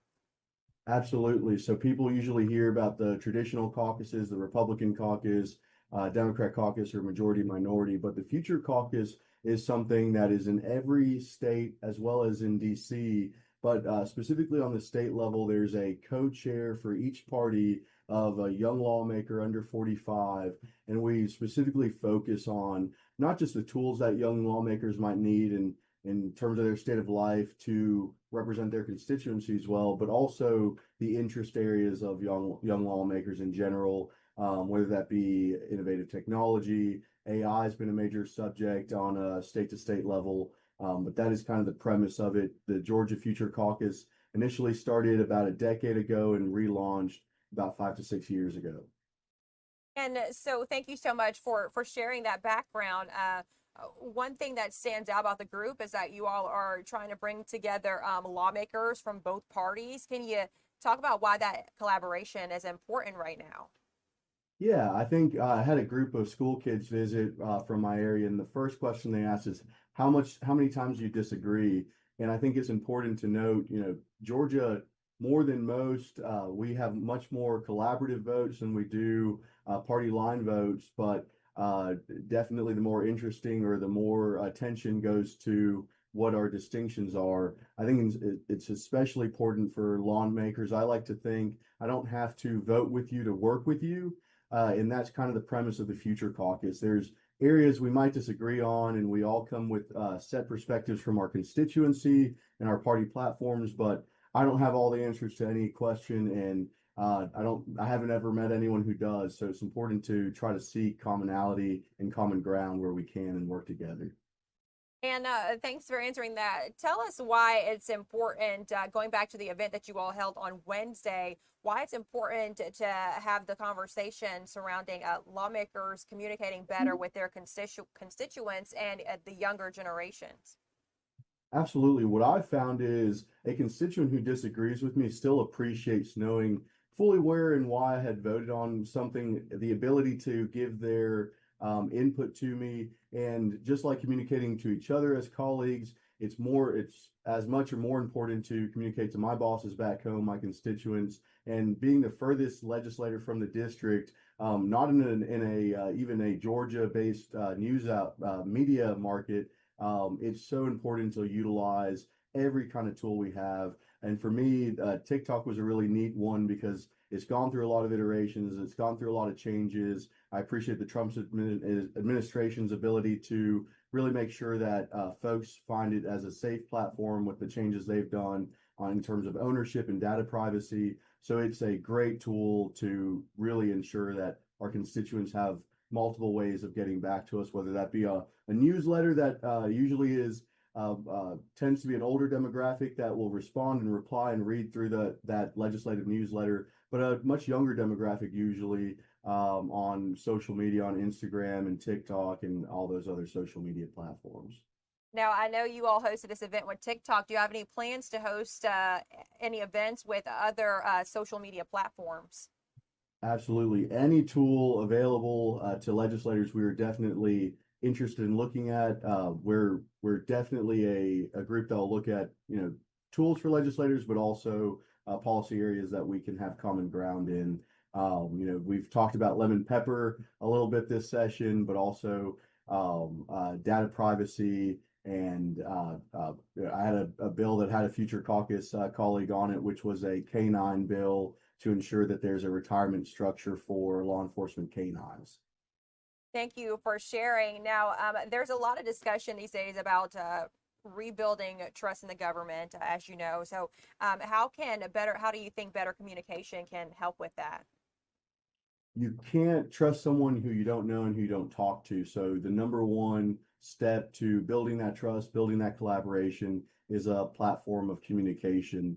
And again, I definitely make mistakes all the time, and I'm not a perfect legislator nor person, but I know that my constituents give me more grace and frankly give me more input to make those mistakes a little less the more I communicate with them. And that's probably the most rewarding part of the job is making sure constituents have, the people's house as a state legislator. We're the closest to the people in terms of governance, and usually the first access point when there's a issue with their whether that be defects with a state agency that might look big by its approach, but they can utilize our offices to get that problem solved for them.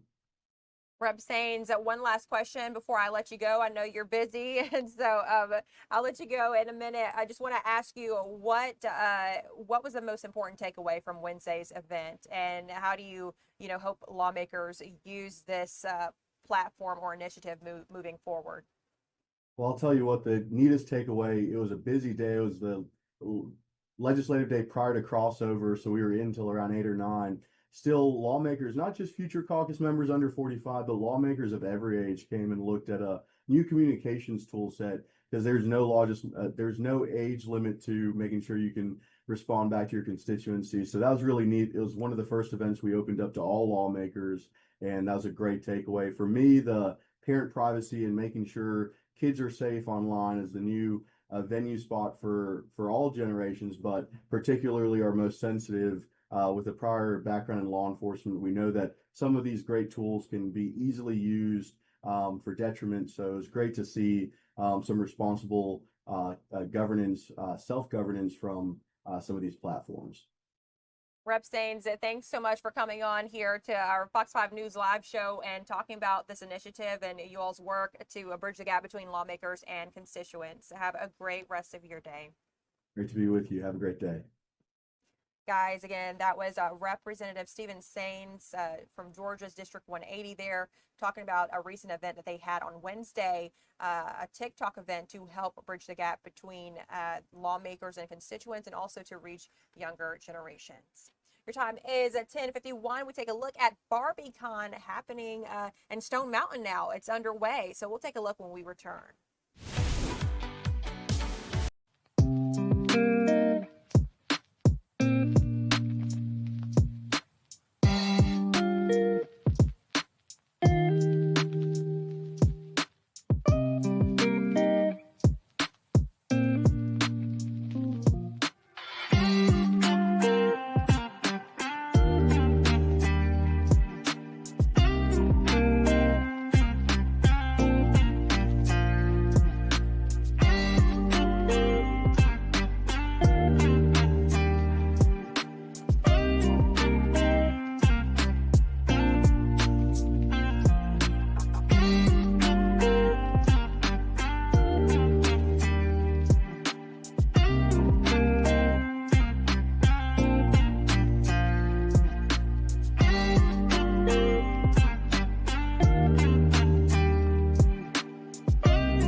All right, guys, welcome back to Fox 5 News Live. I'm Jasmine Cornell here, streaming on Fox Local, a very fun event happening right now. It's Barbie Con. So if you're a Barbie lover, you'll want to see this story here with our Eli Jordan. He's at Barbie Con, and it just got started a little under an hour ago. Hey there, Eli.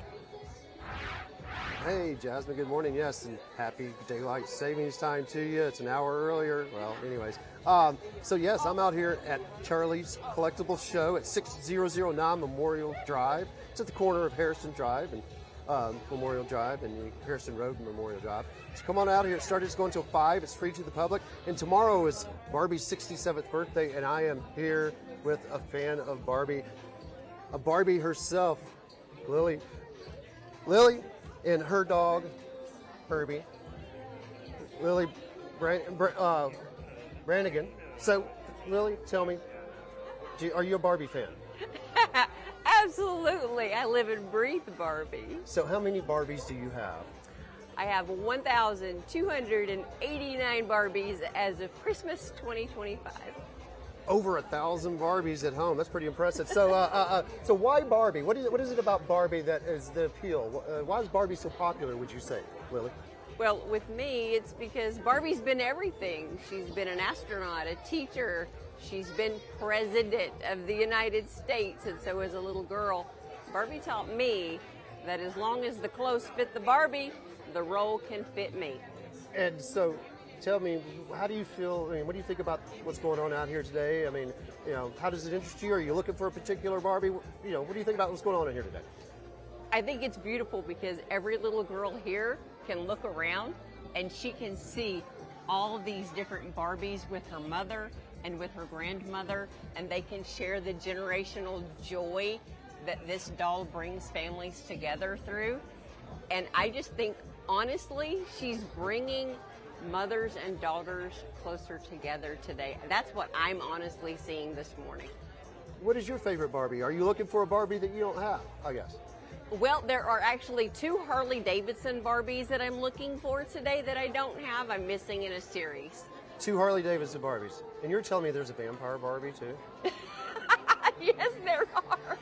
I'm from Covington, Georgia, home of Mystic Falls, The Vampire Diaries, and there are vampire Barbies. So you're into everything pop culture, though, right? Absolutely. So what would you say is your biggest pop culture collectible? Is it Barbie? Yes, it is. I have, with over 1,200 Barbies and still collecting, I'm not stopping anytime soon.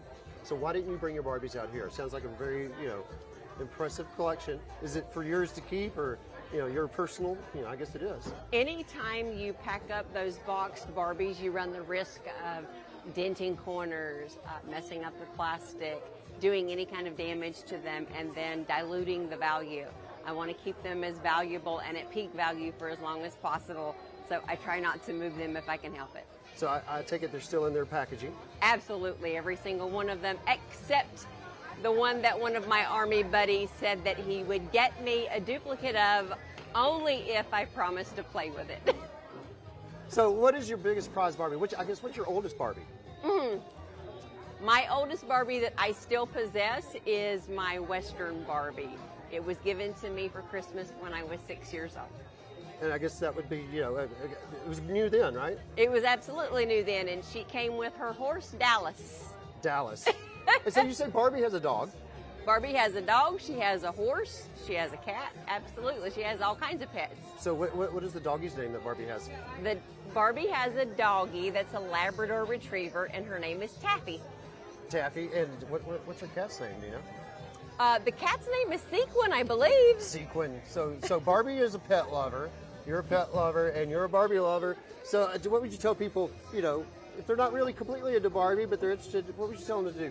Would you tell them, come on out of here, check it out? If you're in the Atlanta area, absolutely. It's Sunday, and it's a beautiful day outside. It's not too cold. It's not too hot. And it's inside because we might have a little bit of rain and stuff, but this is perfect. It is indoors. Everything's indoors. And we got all sorts of stuff. I mean, people can fill their collection if they're missing a few and all that.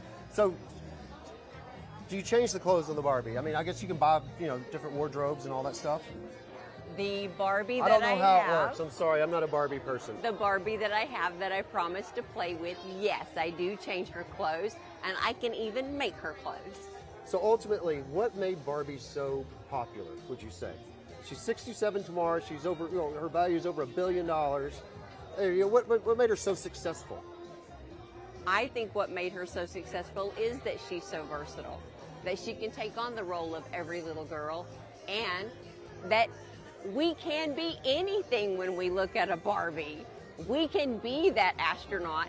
We can be that doctor, that veterinarian. We can be a CEO of a nonprofit or a big business, and we don't limit ourselves. Barbie knew what she was made for. She was made to inspire. And what little girl doesn't want to look at a doll and say, I can be whatever I want? When I was little, I put voices on my dolls. I was made fun of for being from the South, for having a Southern accent. Oh, yeah. So I would change up the accent. I would give my dolls a British accent, or a Southern accent, or an Australian accent. And I would be someone else for that moment. And I think that's what Barbie is for a little girl. She can dream big. She can dream hard.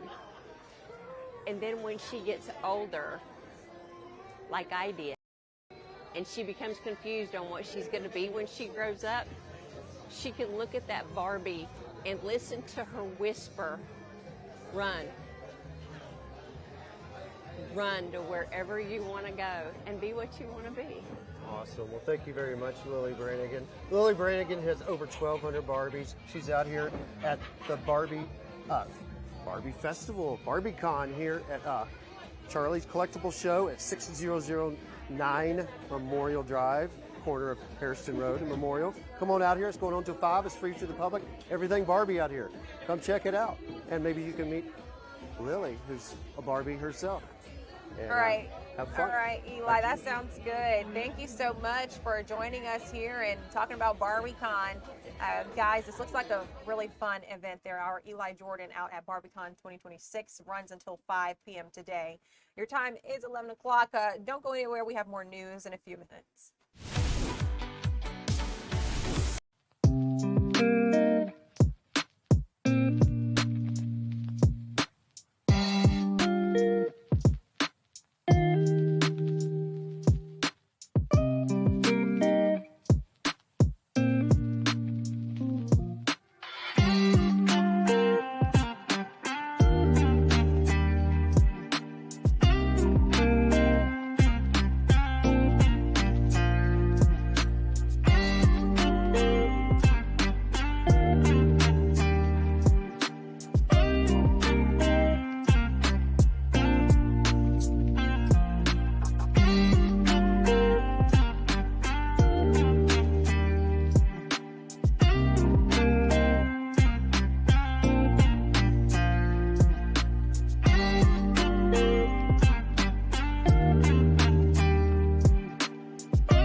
Guys, welcome back. Thanks for joining us here at Fox 5 News Live. I'm Jasmine Cornell. Let's go ahead and get into our top headlines this morning. First, a fire out of Clayton County displaces a family of 9.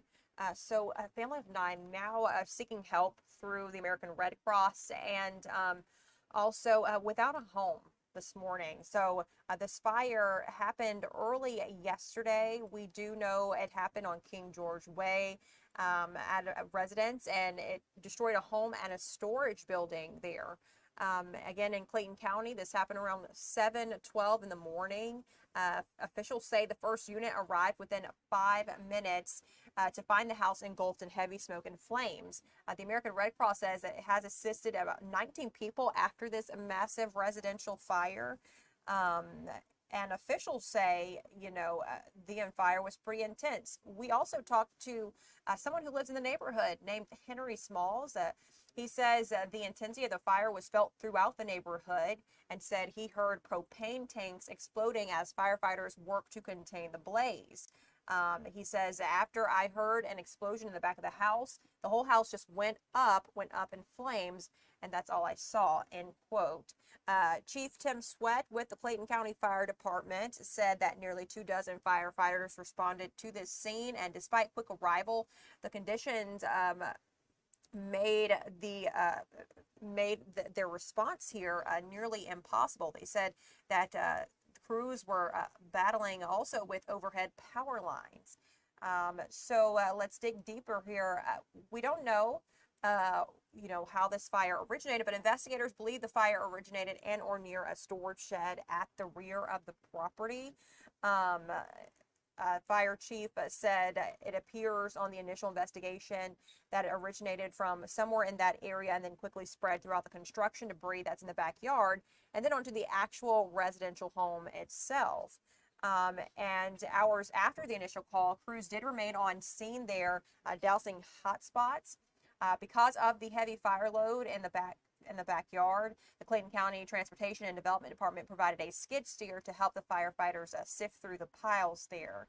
While the storage shed and primary residence are completely destroyed, no civilian or firefighters were injured in this case here. But again, that family of 9, they are without a home. The displaced family was seen speaking with the American Red Cross, and they plan to stay with relatives. Again, the story here, very sad out of Clayton County, a family without a home, but we are glad that no one was injured or hurt in this fire. Moving on to Acworth bar security here. A security guard out in Acworth was killed after reportedly protecting a woman. And you'll see the bar where this happened in just a few moments. But a man now faces murder charges after shooting and killing the security guard at this open bar named Saddle Bar in Acworth. Police say Saddle Bar is located on Cohen Road, and this happened around 2:42 in the morning yesterday, and they responded after receiving reports of the shooting. So police said officers arrived within minutes and found a victim suffering from a gunshot wound. They provided emergency aid until crews from the Cobb County Fire Department and Metro EMS arrived at the scene.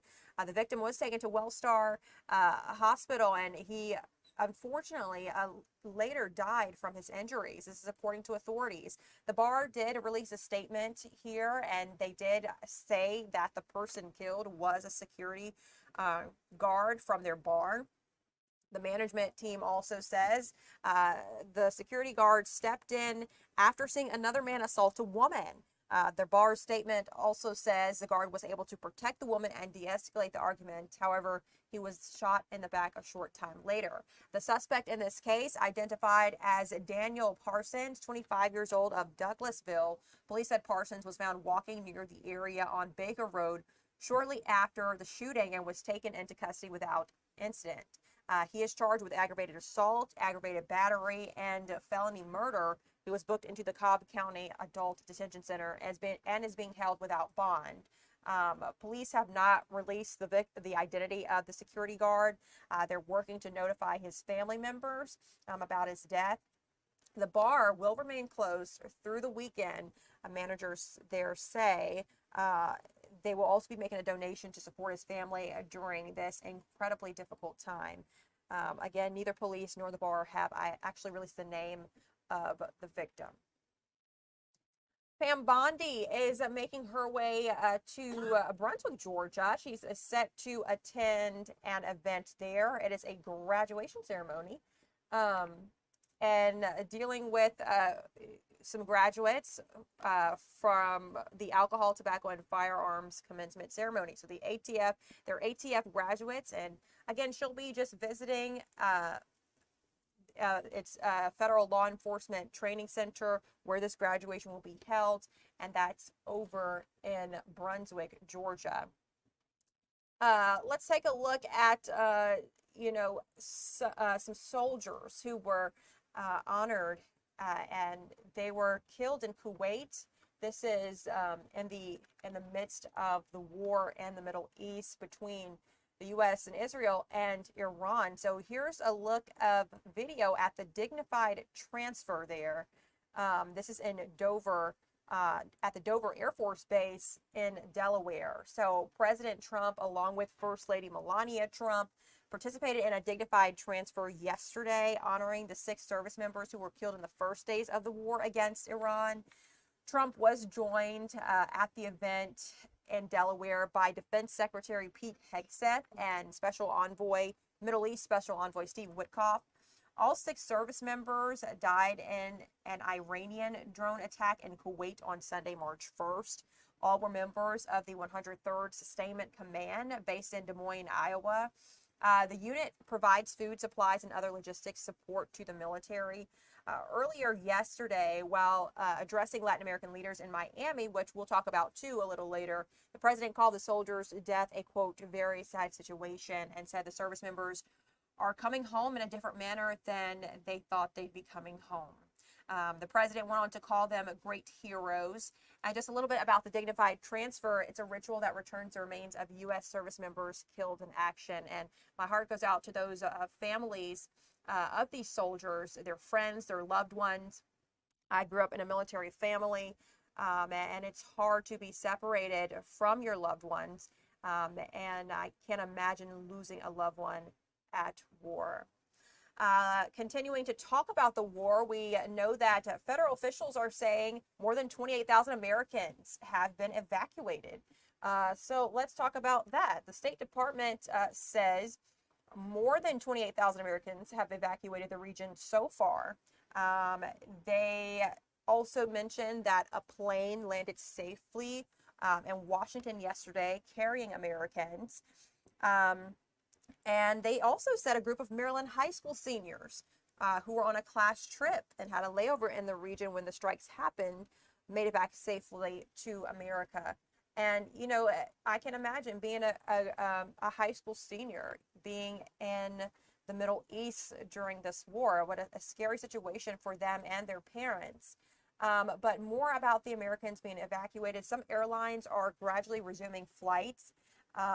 And then also officials say this should give Americans still in the region more options if they are looking to leave. Some private organizations are stepping in as well. The State Department says it's waiving fees for Americans evacuated on chartered flights. Typically, the department requires reimbursement for these costs, but it is one less thing evacuees have to worry about because the State Department is waiving fees for Americans evacuated on chartered flights. Moving now to, I told you about President Donald Trump. He addressed Latin American leaders. So let's go ahead and talk about that story. So he addressed Latin American leaders during an event there. You see on your screen. He told them his top priorities for his administration and foreign policy. And he hosted these leaders at his Miami area golf club. So this happened yesterday. The U.S. He says the U.S. will turn its attention to Cuba after the war with Iran, and he suggested the administration will cut a deal with Havana. The president also encouraged Latin American leaders to band together to combat violent cartels, as his administration looks to demonstrate it is still committed to sharpening U.S. foreign policy on the Western Hemisphere. Let's take a listen to some of what the president said. As we achieve a historic transformation in Venezuela, we're also looking forward to the great change that will soon be coming to Cuba. Cuba's at the end of the line. They're very much at the end of the line. They have no money, they have no oil, they have a bad philosophy, they have a bad regime that's been bad for a long time. And they want to negotiate, and they are negotiating with Marco and myself and some others. And I would think a deal would be made very easily with Cuba. But for 50 years I've been hearing, as a little boy, I'd be hearing about Cuba. Cuba's a disaster. But I've been hearing so much about Cuba. But Cuba's in its last moments of life, as it was. It'll have a great new life, but it's in its last moments of life the way it is. And but our focus right now is on Iran, and we'll do that. I would say, what will you do? Take about 2 days off, Marco? No, he won't. Maybe an hour. He'll take 1 hour off, and then he'll finish up a deal on Cuba. That'll be an easy one. Should make clear under our new doctrine, and it is a doctrine, we will not allow hostile foreign influence to gain a foothold in this hemisphere. That includes the Panama Canal, which we talked about. We're not going to allow it. And together we'll protect our sovereignty, our security, and our cherished freedom and independence. Again, that is President Trump there speaking to Latin American leaders. The gathering, which the White House called the Shield of America's Summit, was joined by Secretary of State Marco Rubio and Defense Secretary Pete Hegseth. Former DHS Secretary Kristi Noem, she was in attendance. We do know that she was recently named the special envoy for the Shield of America's Western Hemisphere. We'll hear from Marco Rubio and Kristi Noem in just a few minutes, but I do want to talk about a big story that we've been following here. Trump fired Kristi Noem after mounting criticism over her leadership. Now, President Trump on Thursday announced that Homeland Security Secretary Kristi Noem would be fired after mounting criticism over the leadership of the department, including the handling of the administration's immigration crackdown and disaster response. Trump did say he would nominate Oklahoma Republican Senator Markwayne Mullin in her place. He made this announcement on social media after Noem faced a 2-day grilling on Capitol Hill this past week from GOP members as well as Democrats. And so Noem's departure marks a stunning turnaround for a close ally to the president, who was tasked with steering his centerpiece policy of mass deportations. But she appeared to increasingly become a liability for Trump, with questions rising over her spending at her department and over her conduct in the aftermath of the shooting deaths of 2 protesters in Minneapolis earlier this year. Now, she did speak at a conference in Nashville moments after Trump announced this. She did not address the firing. But I do want to talk about Senator Mullin and what you can know about him. He's 48 years old. And, he, again, has been nominated by President Trump to replace Kristi Noem. Again, this announcement coming on social media on Thursday. So here's what you should know about Senator Mullin. He is one of Trump's fiercest defenders in the U.S. Senate and is now positioned to join his administration after the president on Thursday fired Kristi Noem. A former mixed martial arts fighter and collegiate wrestler, Mullin has earned a reputation as a fighter in the Senate and has grown friendlier with Trump since they attended a NCAA wrestling event together in Tulsa in 2023. Trump posted on Truth Social saying Markwayne will make a spectacular Secretary of Homeland Security. And Mullin, again, is a staunch ally of Trump and a key person of the president. He was a key person for him during his 2024 campaign. And let's listen to a little bit, because Senator Mullin did speak out after Trump made this announcement. So let's go ahead and take a listen to what he said to reporters.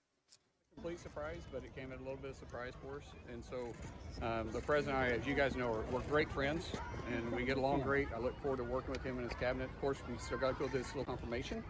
and we're going to get started on it right away. Tell us about the conversation. What did it say? Did he call you? You guys have been with me long enough, asked me enough questions. You know I don't share private conversations. Are you with tell me your reaction? Tell me your Sorry? reaction. Are you going to the White House today? I don't think I'm going today. I think I need to talk to my wife first. Do you expect to get support from Democrats? Tell us your reaction when you got the phone call from him. I was excited. I mean, when you saw his name called. Well, it came from the White House, so it came from the switchboard. But I was excited. The president, first of all, the president, I have a really good relationship. We talk all the time, anyways. I've got to be honest with you, I wasn't expecting the call today, but super excited. And I'm more excited about just ready to get started. There's a lot of work we can do to get Department of Homeland Security working, working for the American people. You know, the Department of Homeland Security has a very broad jurisdiction, and I think there's a lot of work that we need to do, and I'm excited about it. Senator Fetterman says he's going to vote for you. Do you expect other Democrats to vote for you? John already texted me, and of course you guys know John and I are friends too, and so I don't know. We're going to try to earn everybody's vote. I want people to understand, when I go into this position, yes, I'm a Republican, yes, I'm conservative. But Department of Homeland Security is to keep everybody, regardless if you support me, if you don't support me, regardless of what your thoughts are. I'm here to enforce the policies that Congress passed, and right now I'm part of it, but once I make that transition, my focus is to keep the Homeland secure. That's going to be my focus, and we're super excited about this opportunity. Hold on, let me go here. Any lessons learned from the past? Senator Schumer said that the rot is throughout the agency, and that changing the head at the top may not necessarily change the culture of the agency. What do you tell Democrats? I'm gonna have a conversation with if Mr. Schumer wants to sit down and talk to me, I'm going to sit down and talk to him. I want to try to earn their support, and I'm going to be very open and honest with them. And at the end of the day, all I can do is do my job.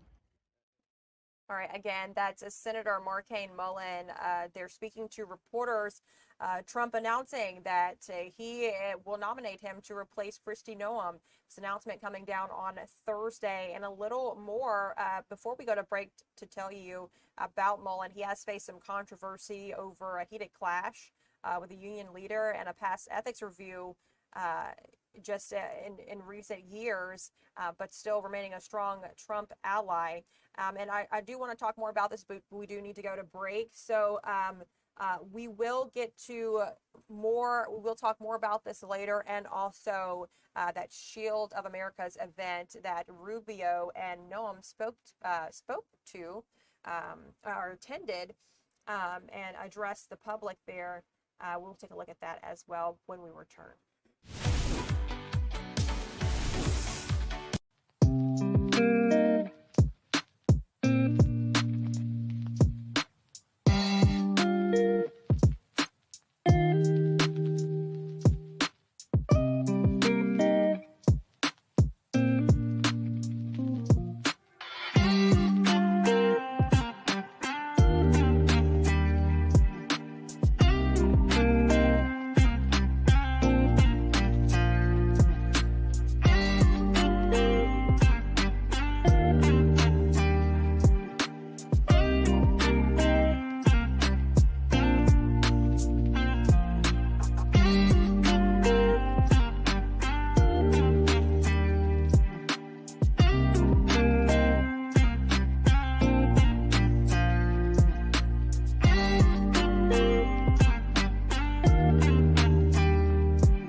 Welcome back, guys. I'm Jasmine Cornell here with our meteorologist, Alex Forbes. He has a look at your forecast today, and it's just a rainy day. Yeah, it's kind of one of those gloomy days. Even when it's not rainy, you still get that low cloud cover and the mist out there as we look live over downtown. Rained recently here in downtown. You can see the water droplets on the lens.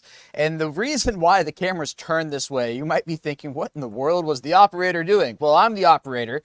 And there was a rainbow earlier this morning. It was like right in the dead middle of the screen, which is why you're looking at a weird shot. Usually it's zoomed in over Centennial Yards and Mercedes-Benz Stadium. But let's check out Fox 5 Live Viper and see where the showers are now. So in parts of Metro Atlanta, looking at some light rain as we take that full there. And parts of northern Cobb County, Cherokee County, Forsyth County, closing in on those spots. It's not heavy by any stretch of the imagination, but I am looking at the possibility of some heavier rain redeveloping a little later on this afternoon. So looking for showers out the door. When it's not raining, it's still going to be one of those overcast, somewhat warm, damp days here in Metro Atlanta and North Georgia. So let's time this out now. Notice this particular model is trying to really have the showers and storms flare up, if you will, through the afternoon hours to our south. I think we're caught on the northern edge of that, and we'll be looking at just rain. The storms are going to be mainly south of I-20 and any severe weather threat. I mean, honestly, there really isn't much of one, but anything that would be one would be south of the Macon area. But if you've got friends down in Savannah, Brunswick, Jacksonville, they are looking at a wet afternoon, no doubt. And then getting into the overnight hours here and into tomorrow morning, mostly cloudy skies. Here we go into Tuesday. Some storms down to the south overnight Monday into Tuesday. But then notice this little complex of storms. That is going to be northwest Georgia, 6 a.m. and then pushes into the metro area. That could pack a little bit of a punch. All right. So whenever we see systems like this, it's typically quick moving and produce gusty winds, but also the models don't handle it the best here in Metro Atlanta and North Georgia. That's just how it goes. So we'll keep an eye on it. I've got a 40% chance of rain on Tuesday, the way I see it for the moment. Set some records, tied some records, tied Thursday's high temperature record. And then as we worked our way into Friday and Saturday, we did the same exact thing both days. We hit 83, but broke the record of 80 for Friday and Saturday. Set Friday back in 2022, set Saturday back in 1974. Are you tired? Sunset 7:40 tonight. That's the result of daylight saving time. So as we work our way into the next couple of days, really beginning today, we've got the sun coming up closer to 8 a.m. and setting after 7:30. How about that? 83 by the time we get to Wednesday, and then 61 on Thursday. That's going to be a front sliding through. That front's already prompting a severe weather threat to our north and west. You see a little sliver of northwest Georgia clipped by that, but I point this out to say that there's going to be a springtime cold front pushing in that I think we're going to catch the remnants of. It's going to be moving in mainly overnight Wednesday into Thursday. Temperatures, as I mentioned, going from 83 down to 61 Thursday afternoon, down to 41 by the time we get to Friday morning. Not overly concerned about a severe weather threat with this, but it's something we'll, of course, keep an eye on, especially as we get into the spring season. All right, Alex, thank you so much for talking about our weather today. Again, I'm not a huge fan of the rain, but I know that we need it. Looking forward to more summertime temperatures. I'm sure we will get them eventually. Absolutely. Well, Alex, thanks for joining us here. A live look outside for you as we take a quick little break, but we'll be back in a few minutes.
right, guys, some breaking news that we're covering. MARTA bus crash, excuse me.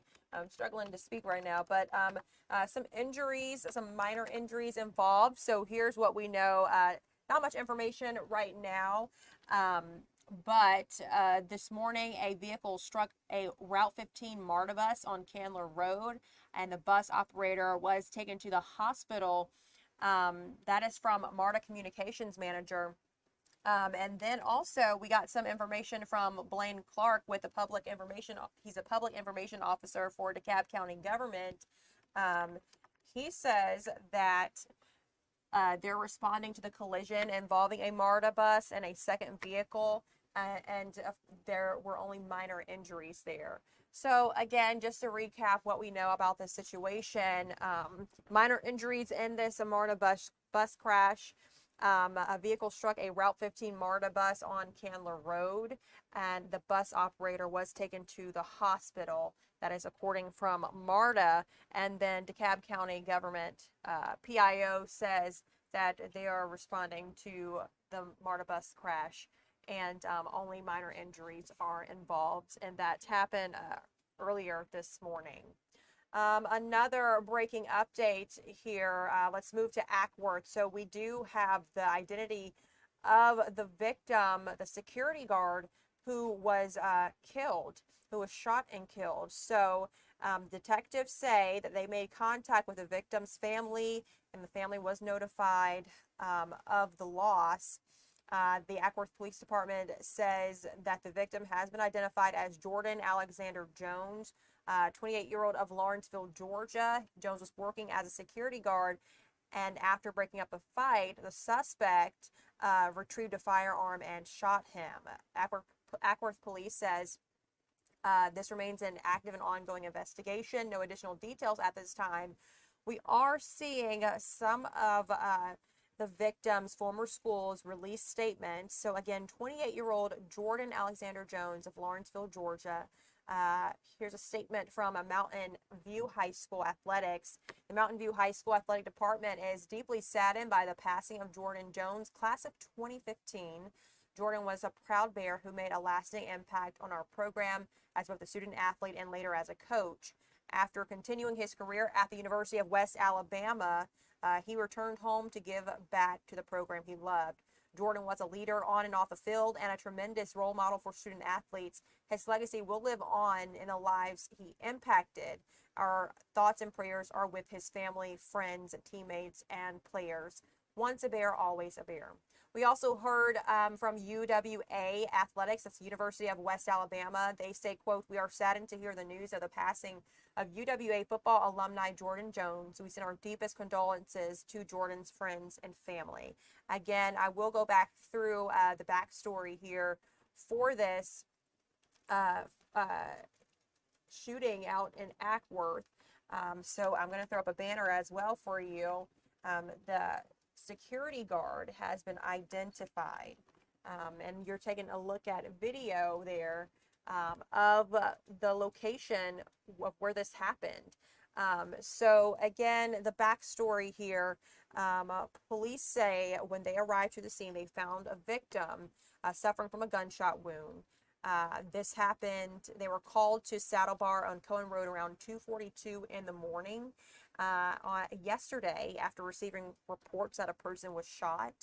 Officers provided emergency aid until crews from Cobb County Fire Department and Metro EMS arrived at the scene. The victim was taken to the hospital, and he later died from his injuries, according to police. Now, the bar there, that is a Saddle Bar, they did post a statement as well and said that the management team, the security guard there, stepped in after seeing another man assaulting a woman, and the guard was able to protect the woman and de-escalate the argument.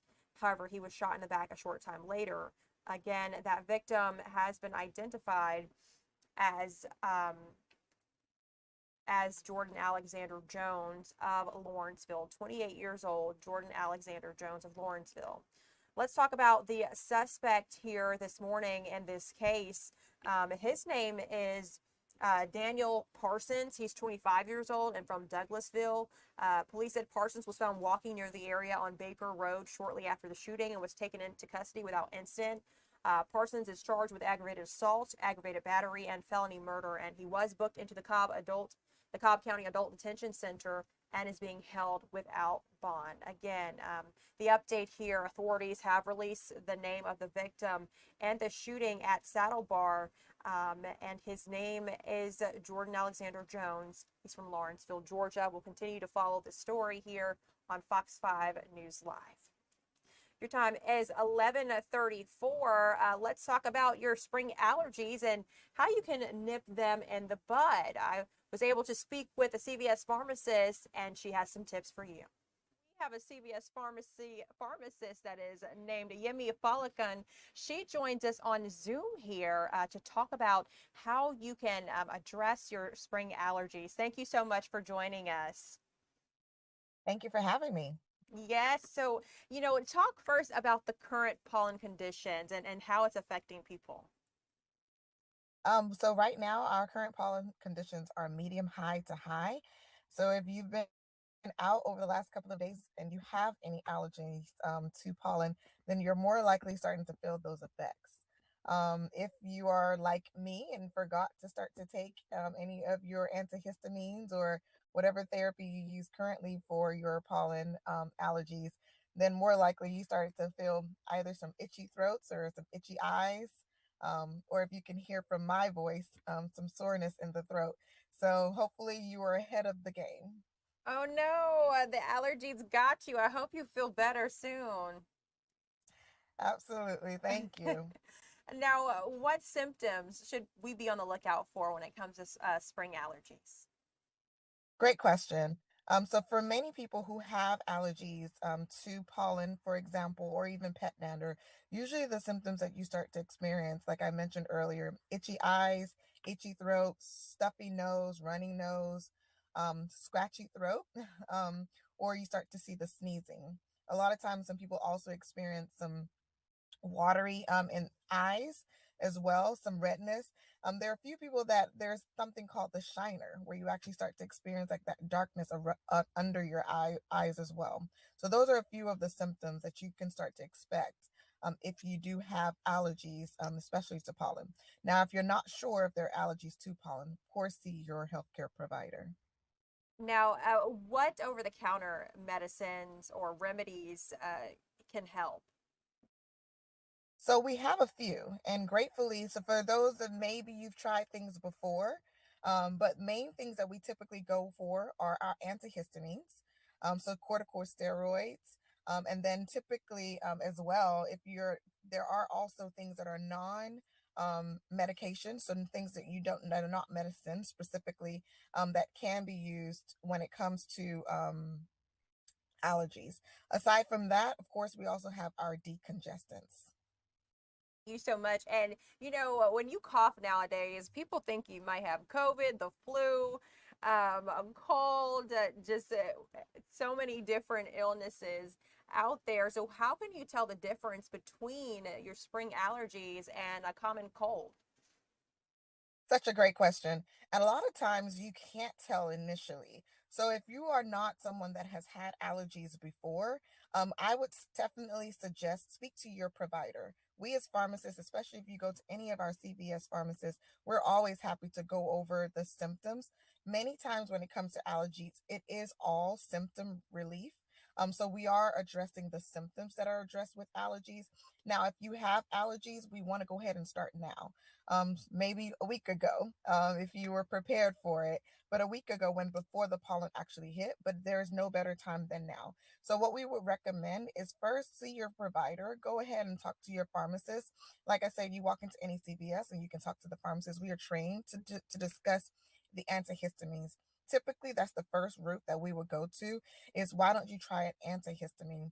Histamines in our bodies are just chemicals that react or actually go into overdrive when it sees something that attacks our immune system, such as pollen or that pet dander. So we would typically go with an antihistamine that will block the histamine response that causes the symptoms, such as the runny nose, itchy eyes, and sometimes even that stuffiness. So first thing I would say is to try an antihistamine that we have over the counter. There are some that are prescription, but first thing will be to try an antihistamine. If you talk to that provider, especially if you go to a pharmacy, CVS pharmacy, they will also recommend if you have any stuffiness, maybe we go to a corticosteroid, such as a nasal spray, that will help to reduce the inflammation that's causing the stuffiness. And then if we go a little bit further and there's congestion, talking to your provider will help to see like what will be the best first course of therapy. Typically after about 3 days of symptoms, we would then say to definitely see your provider if you're not seeing that it's improving.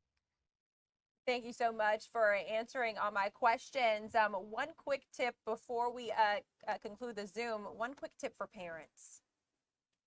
I would say for parents, we never know when our children are going to have allergies. Be on the lookout. If you start to notice anything around their eyes, running nose, if they start to feel really, really fatigued, definitely let their pediatrician know. There are things that you can take over the counter and are comfortable taking over the counter. Once again, see your CVS pharmacist or any pharmacist and speak to your healthcare provider. Typically, we will say just make sure you are following the directions on the bottle or on the box, on the label for instructions. They are age and weight based. So once you take the medication according to the instructions, that also about 2 days into therapy, if you notice that it's not improving, let your doctor know, let your provider know. And then, of course, feel free to ask questions of our providers. There are some non-medication therapies that you can try, such as the nasal spray, so saline nasal spray to help. So any parent that has had to deal with congestion in the past, that will help to cleanse the nasal cavity. So feel free to use that as well. We typically say during this time of the year, if you are not sure if your child has allergies to pollen, when they go out, come back in, make sure we're putting on some clean clothes so that they're not still running around with the clothes that may already have the pollen on top of it. Representative Steve. All right, guys, that was an interview that I did about seasonal allergies and how you can nip them in the bud. Your time is 11:41. We'll be right back with more news.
Joins us now. He's coming from Georgia's 180th district. Thank you for joining us to talk about this event and your initiative here. Thanks so much for having me on. We're really excited to spread the objective of the Future Caucus. I'm happy to be the Republican co-chair. My counterpart, Dr. Clark, does a great job on the Democrat side to put us all together. And we had a great event with TikTok, really making sure that not just young legislators, but all legislators in the state of Georgia have the tools they need to connect with their constituents as that landscape evolves in terms of the communication platforms we have available to us. Thank you so much for letting us know. So first, for those who may not know, tell us what the Georgia Future Caucus is and what are you all hoping to accomplish in general? Absolutely. So people usually hear about the traditional caucuses, the Republican caucus, Democrat caucus, or majority minority, but the Future Caucus is something that is in every state as well as in DC. But specifically on the state level, there's a co-chair for each party of a young lawmaker under 45. And we specifically focus on not just the tools that young lawmakers might need in terms of their state of life to represent their constituencies well, but also the interest areas of young lawmakers in general, whether that be innovative technology. AI has been a major subject on a state-to-state level. But that is kind of the premise of it. The Georgia Future Caucus initially started about a decade ago and relaunched about 5 to 6 years ago. And so thank you so much for sharing that background. One thing that stands out about the group is that you all are trying to bring together lawmakers from both parties. Can you talk about why that collaboration is important right now? Yeah, I think I had a group of school kids visit from my area, and the first question they asked is, how many times do you disagree? And I think it's important to note, Georgia, more than most, we have much more collaborative votes than we do party line votes, but definitely the more interesting or the more attention goes to what our distinctions are. I think it's especially important for lawmakers. I like to think I don't have to vote with you to work with you.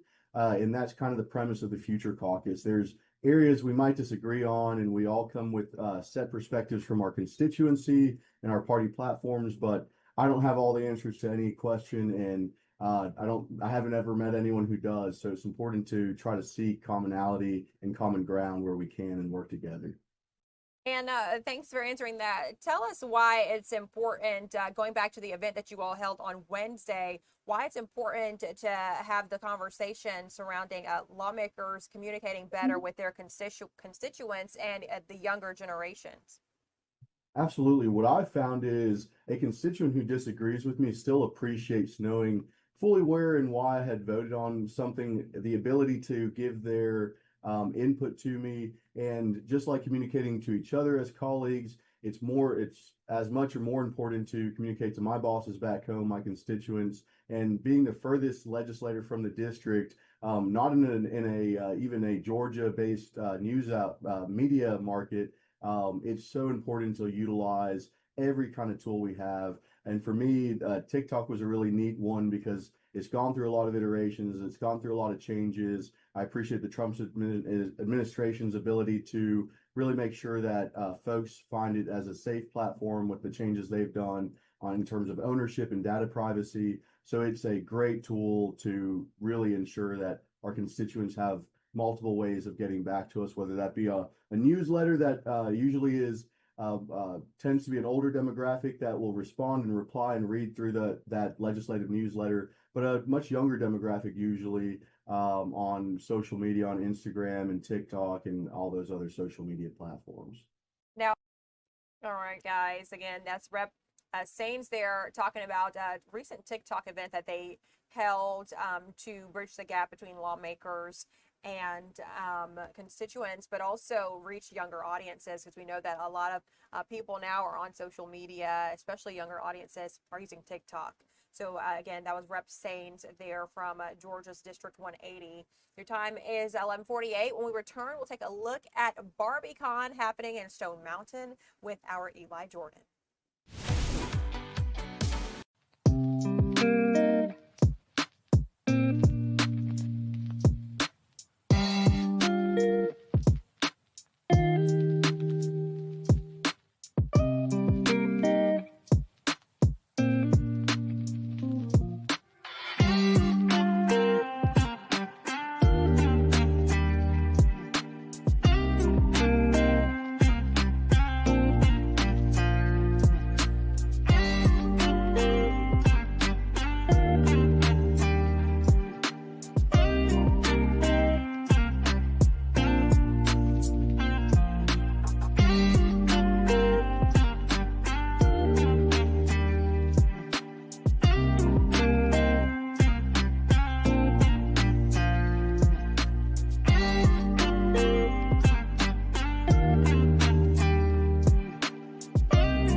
right, guys, Barbie Con is underway in Stone Mountain. Our Eli Jordan is there, and he's been speaking with some attendees and organizers. Eli, what's happening now?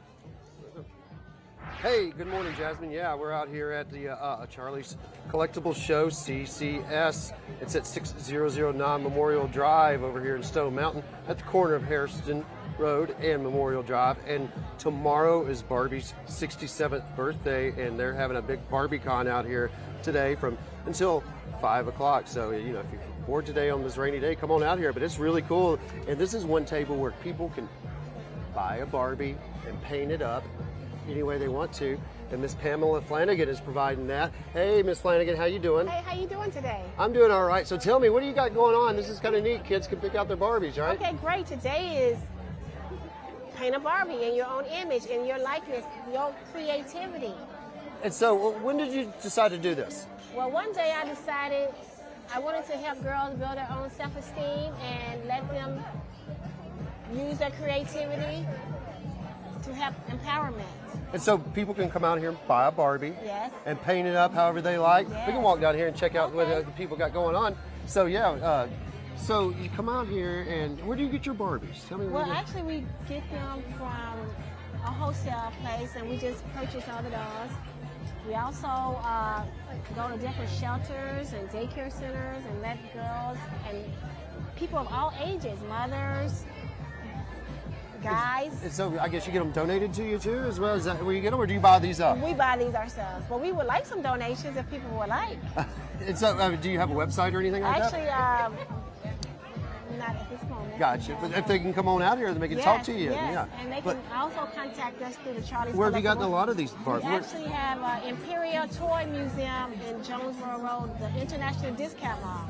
Okay. 4140 Jonesboro Road. Gotcha. And so you bought these up so people can At different buy them up and stores. paint them. Yes. And paint them however they want to. Yes. So are you going to be out here all day? We're going to be here till 5 p.m. So Till come on 5 down, p.m.? 5 So, p.m. so are you a Barbie fan? I love Barbie. Ever since I was like 10 years old, you would not even believe.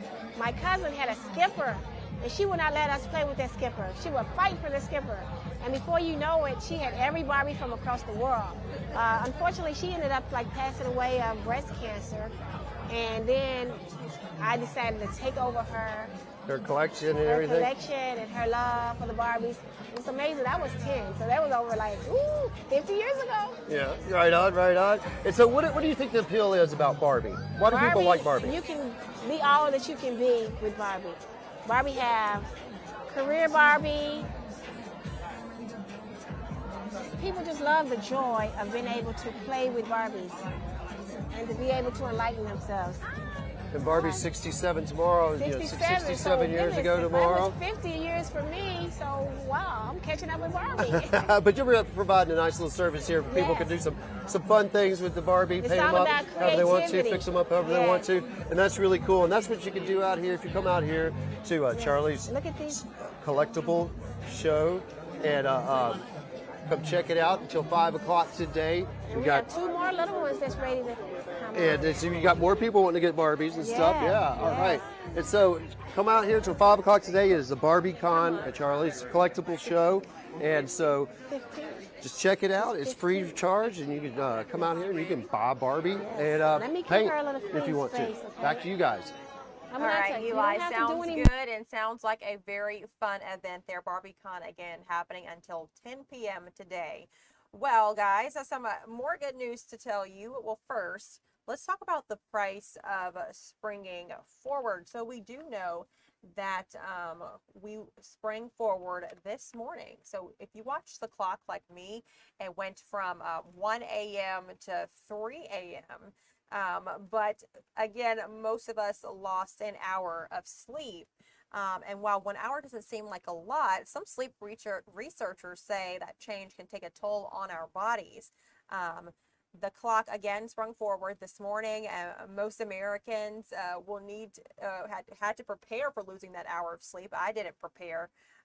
But sleep scientists warn going into daylight saving time could do more harm than just waking up tired. It says that they say that shifting back and forth between standard time and daylight savings time is a detriment to our human health. The American Heart Association points to research which shows an increase in heart attack and stroke incidents in the 2 days after daylight saving time begins. Among those who can be especially hit hard with the clock change is teenagers. So that is very interesting there. Teenagers can be hit hard from this from the clock change. Psychologists also say insufficient sleep is linked to anxiety and depression and can even negatively affect academic performance for teens. One movement, along with lawmakers, is pushing to lock the clock to end daylight saving time. Meanwhile, a bipartisan bill stalled in Congress and is working to do the opposite and make daylight saving time permanent. Health experts also recommend ending the time switch back and forth again, with some saying sticking to a permanent standard time better aligns our biological clocks with the sun. Now, Krispy Kreme is trying to help you all who are struggling with the time change, with springing forward. They are offering a treat. Let's talk about that tomorrow. So daylight saving time may have robbed you of your hour of sleep today, but Krispy Kreme again is giving back a dozen. The bakery chain says it will give away free glazed donuts tomorrow. Customers can redeem one free glazed dozen with the purchase of any dozen donuts. The offer is limited to one per guest in store, but can also be redeemed on the company's app or website using the code SPRING. Okay, so Krispy Kreme fans can also share their stories on how they're shaking off their Monday grogginess. If you want to go on social media and talk about that, you can do so by using the hashtag Krispy Kreme and tagging the company on social media. The brand says the offer is aimed at helping customers, quote, power through the sleepiest Monday of spring. All right, sleepiest Monday of spring. You lost that hour of sleep. You need a donut. You need a dozen of donuts. Make sure you stop by Krispy Kreme. Again, they're offering this promotion tomorrow, and it's limited to one per guest in store, but it can be redeemed on the company's app or website using the code SPRING. Your time right now is 11:58. When we come back, we'll have a look at your forecast and some more news.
Welcome back, guys. I'm Jasmine Cornell here at Fox 5 News Live, streaming on Fox Local. Time is noon on the dot. Let's get into some breaking news right now. We are following a reported bus crash, a MARTA bus crash, and minor injuries are reported in this. Let's talk about what authorities here are saying. So this happened this morning. According to MARTA, a vehicle struck a Route 15 MARTA bus on Candler Road. The bus operator was taken to the hospital. And again, that was from MARTA's communications manager. From DeKalb Police, their public information officer, they said that they were responding to a collision involving a MARTA bus and a second vehicle, and there are only minor injuries. Again, minor injuries reported in MARTA bus crash, according to MARTA and police, DeKalb Police. MARTA says that their bus operator was taken to the hospital. Another breaking story here out of Acworth. Let's go there. Officials have identified the bar security guard who was killed in a shooting there at a bar in that area. So here's a look at that area, and you'll soon see the bar. Authorities say they made a contact with the family of the victim, and the victim has been identified as Jordan Alexander Jones of Lawrenceville, Georgia. He's 28 years old. He was working, according to officials, as a security guard, and after breaking up a fight, the suspect retrieved a firearm and shot the victim. And they say this remains an active and ongoing investigation. Before I get into some statements, because his loved ones, his schools, his former schools, are speaking out about his death, I do want to give you a little bit of the backstory and the suspect, because they have identified the suspect. So this, again, the shooting happened at Acworth. Happened in Acworth at the Saddle Bar on Cohen Road around 2:42 yesterday morning, and authorities responded after receiving reports that a person had been shot. Police officers said they arrived within minutes and found the victim. The victim identified as 28-year-old Jordan Alexander Jones. They found the victim with at least one gunshot wound. Officers provided emergency aid until crews from the Cobb County Fire Department and Metro EMS arrived at the scene, and that the victim was taken to the hospital, but he did die from his injuries at a short time later. The bar posted a statement after the shooting, and they said that the security guard was working at the bar during the time. He stepped in after seeing another man assaulting a woman. And the guard was able to protect the woman, according to Saddle Bar, and de-escalate the argument. However, he was shot in the back a short time later and did die. Now, the suspect, identified as Daniel Devon Parsons, is 25 years old from Douglasville. They say that, police found Parsons walking near the area on Baker Road shortly after the shooting, and he was taken into custody without incident. Parsons is charged with aggravated assault, aggravated battery, and felony murder. He is being held at the Cobb County Adult Detention Center without bond. Now, some of the statements that are being released about the victim, that is 28-year-old Jordan Alexander Jones.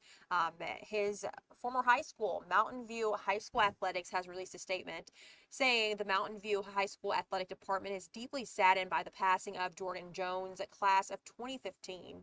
Jordan was a proud Bear who made a lasting impact on our program as both a student athlete and later as a coach.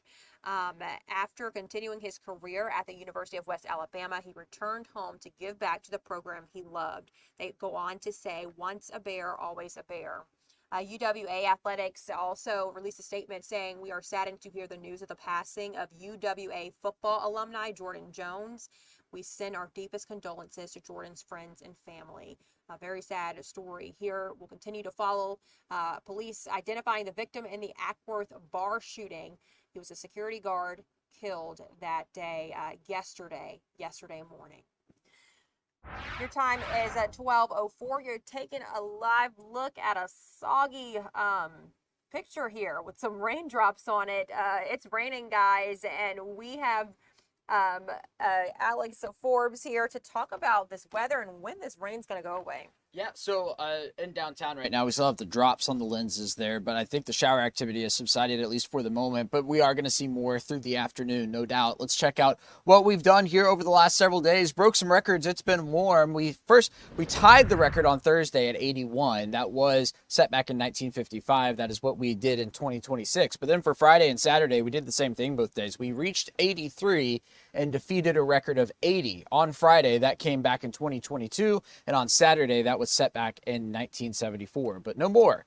Broke out the Sharpie and crossed that one out. Here we go with the temperatures. It's now 67 in Atlanta. We haven't seen a lot in terms of temperature fluctuation yet today, right? We started off in the low 60s. We're only in the upper 60s. I mean, last weekend we were soaring on Sunday, right? We had warmed maybe 20 degrees in several hours.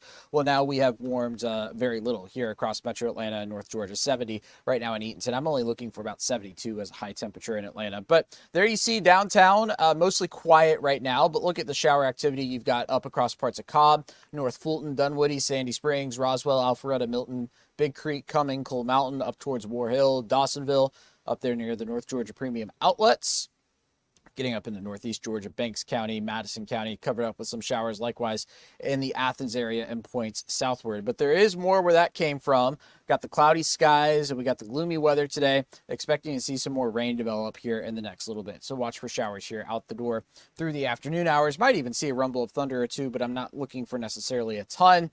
That is going to be confined mainly south of the Macon area, the thunder that is. On into the rest of the day and into tomorrow, waking up mostly cloudy, and then we get into tomorrow afternoon and evening. Not a whole lot going on, but by Tuesday morning, I'm watching the possibility of a complex of storms up in Northwest Georgia. That's going to slide into the metro area. The models typically don't have a great time handling systems like that, so it's entirely possible that that might be an outlier right there, but a 40% chance of rain nonetheless. Daylight saving time began this morning. That means the sun did not come up until 7:57. It also means the sun is not going to set until 7:40 tonight. So I know a lot of people are a fan of that. Of course, feeling like spring. Speaking of which, we do have a severe weather threat. That is going to be Wednesday afternoon to our northwest. Look at that. It goes from Pittsburgh all the way down to Louisiana and Texas. Parts of Northwest Georgia eclipsed by that, and I mean a very small part of Northwest Georgia. But what this tells you is that we're going to have a springtime front pushing into the metro area Wednesday night and into early Thursday morning. Luckily for us, that means we are not going to be talking about that being a daytime event, meaning it doesn't have the peak heating of the day to work with, but nonetheless, watching the possibility of storms early Thursday morning. We'll say a low-end severe weather threat as of now, but Jasmine, we will be keeping an eye on that here over the next 5 days or so because it's the time of year. It's March. Georgia sees storms in March, and a lot of times those can be powerful. Even the non-severe storms, as we saw with the airport yesterday, can pack a punch and have an impact on people. Yeah, I know. I was looking at some stories earlier this morning about how, the airport experienced some delays. Passengers experienced delays due to the weather. So we know that it is having an impact on our area for sure. Mm-hmm. Alex, thank you so much for joining us to talk about weather. Guys, let's move on and talk about a weather-related story here, how you can prepare for spring allergies. I was able to sit down with a CVS pharmacist, and she has some tips on how you can nip them in the bud. We have a CVS pharmacist that is named Yemi Falakan. She joins us on Zoom here to talk about how you can address your spring allergies. Thank you so much for joining us. Thank you for having me. Yes. So, talk first about the current pollen conditions and how it's affecting people. So right now our current pollen conditions are medium high to high. So if you've been out over the last couple of days and you have any allergies to pollen, then you're more likely starting to feel those effects. If you are like me and forgot to start to take any of your antihistamines or whatever therapy you use currently for your pollen allergies, then more likely you start to feel either some itchy throats or some itchy eyes, or if you can hear from my voice, some soreness in the throat. So hopefully you are ahead of the game. Oh no, the allergies got you. I hope you feel better soon. Absolutely. Thank you. Now, what symptoms should we be on the lookout for when it comes to spring allergies? Great question. So for many people who have allergies to pollen, for example, or even pet dander, usually the symptoms that you start to experience, like I mentioned earlier, itchy eyes, itchy throat, stuffy nose, running nose, scratchy throat, or you start to see the sneezing. A lot of times some people also experience some watery in eyes as well, some redness.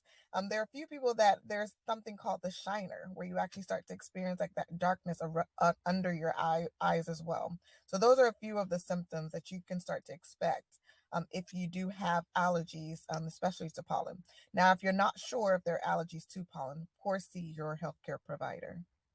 Now, what over-the-counter medicines or remedies can help? So we have a few, and gratefully, so for those that maybe you've tried things before, but main things that we typically go for are our antihistamines, so corticosteroids, and then typically as well, if you're there are also things that are non medications, so things that you don't that are not medicine specifically that can be used when it comes to allergies. Aside from that, of course, we also have our decongestants. You so much. And when you cough nowadays, people think you might have COVID, the flu, a cold, just so many different illnesses out there. So how can you tell the difference between your spring allergies and a common cold?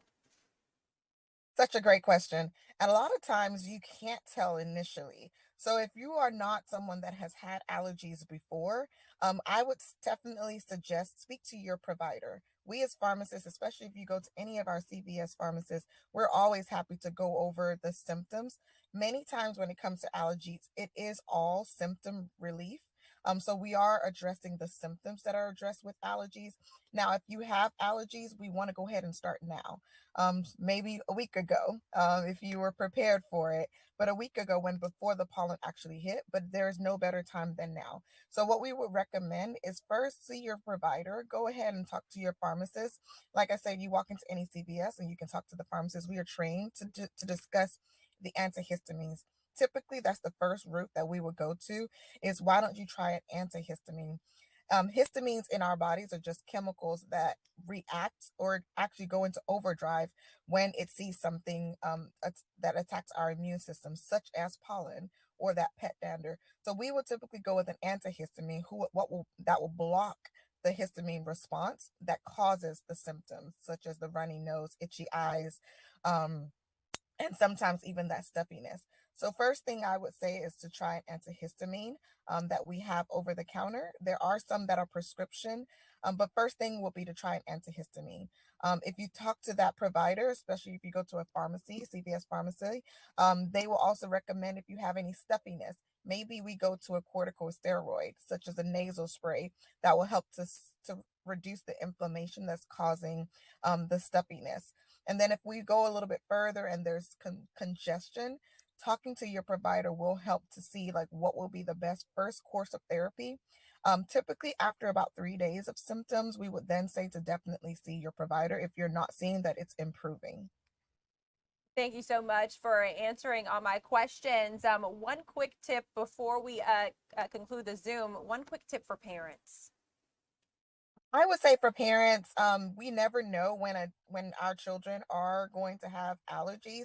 Be on the lookout. If you start to notice anything around their eyes, running nose, if they start to feel really, really fatigued, definitely let their pediatrician know. There are things that you can take over the counter and are comfortable taking over the counter. Once again, see your CVS pharmacist or any pharmacist and speak to your healthcare provider. Typically, we will say just make sure you are following the directions on the bottle or on the box, on the label for instructions. They are age and weight based. So once you take the medication according to the instructions, that also about 2 days into therapy, if you notice that it's not improving, let your doctor know, let your provider know. And then, of course, feel free to ask questions of our providers. There are some non-medication therapies that you can try, such as the nasal spray, so saline nasal spray to help.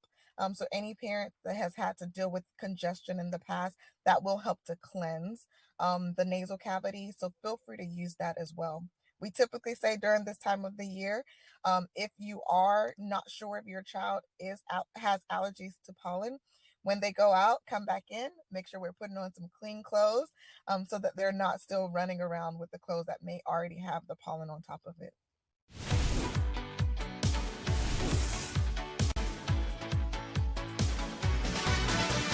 Representative Stephen Sains joins us now.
Welcome back, guys. I'm Jasmine Cornell here at Fox 5 News Live.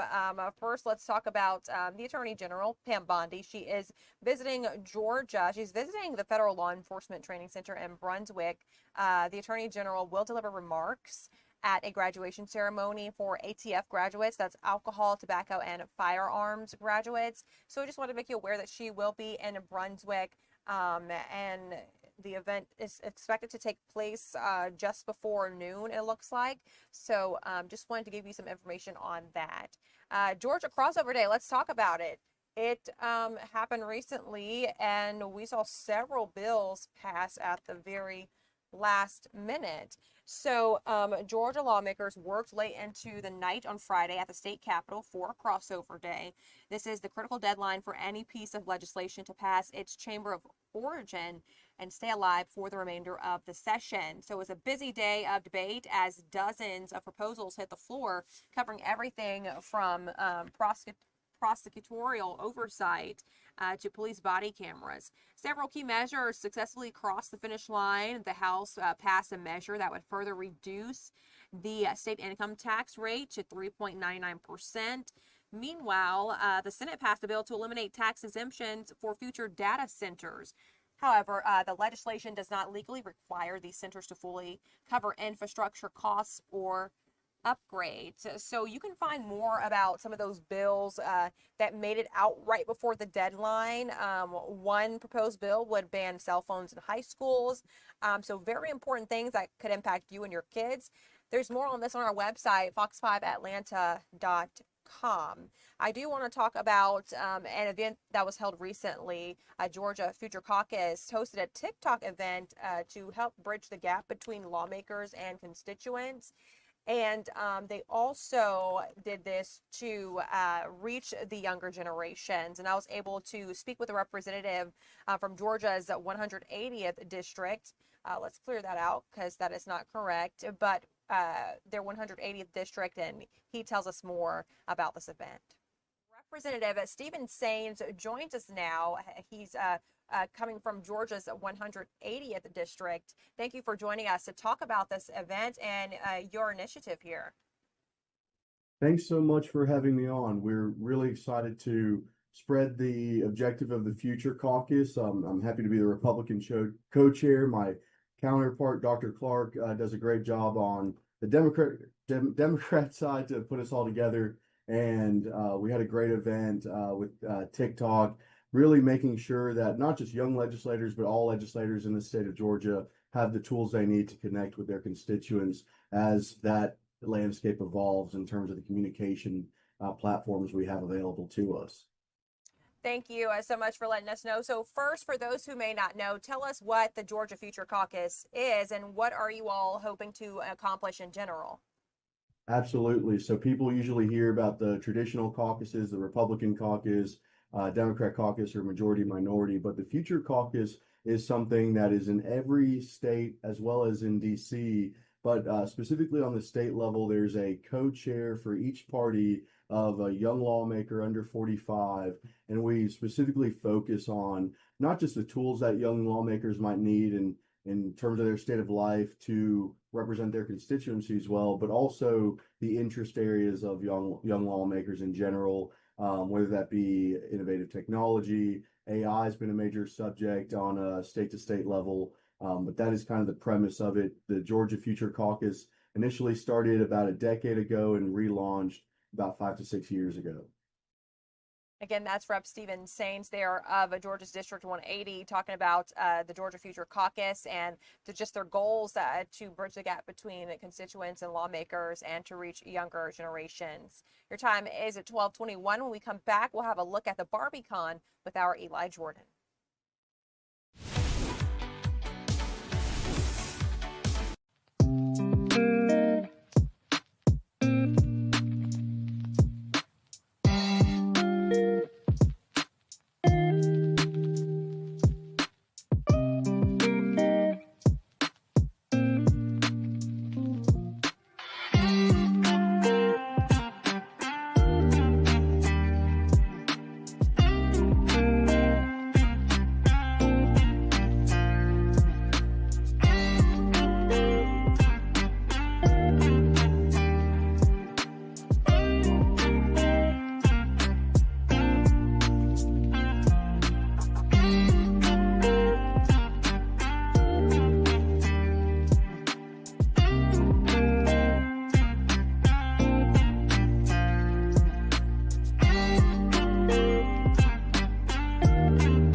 Welcome back, guys. Barbie Con underway in Stone Mountain, Georgia. Fox 5's Eli Jordan is there, and he has a look at what you can expect if you attend. Hey there, Eli. Hey, Jasmine. Yeah, the Barbie Con is going on. Tomorrow is Barbie's 67th birthday.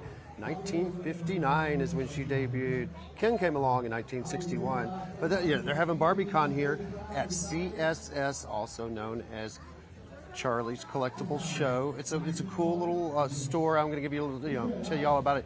They have the Barbie Con here going on till 5 p.m. today. It's cool, free of charge. Come on out, 6009 Memorial Drive at the corner of Hairston Road and Memorial Drive, down in a little shopping center there. But Barbie isn't the only thing they have here. So if you're a dad and you're hanging out with your daughter and you're like, oh no, it's all Barbie. No, there's more. They got Star Wars stuff here.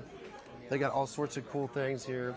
So, it's more than just Barbie and pink stuff and all that. There's a lot of cool pop culture things here.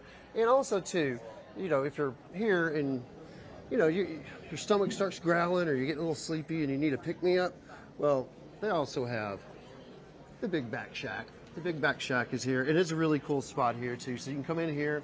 You can do some, you get you a game of Dungeons and Dragons. You can just, dial into the QR code there if you want to. But anyways, you got some Dungeons and Dragons here, and you can just chill out and sit in the corner if it's too overwhelming for you. And then also, too, they got ramen, they got chips, they got drinks, they got all sorts of stuff here at the Big Back Snack Shack. And real quick, she's been here for a while, Jovi Balkum. Hey, Jovi, I'm going to hand you this mic real quick.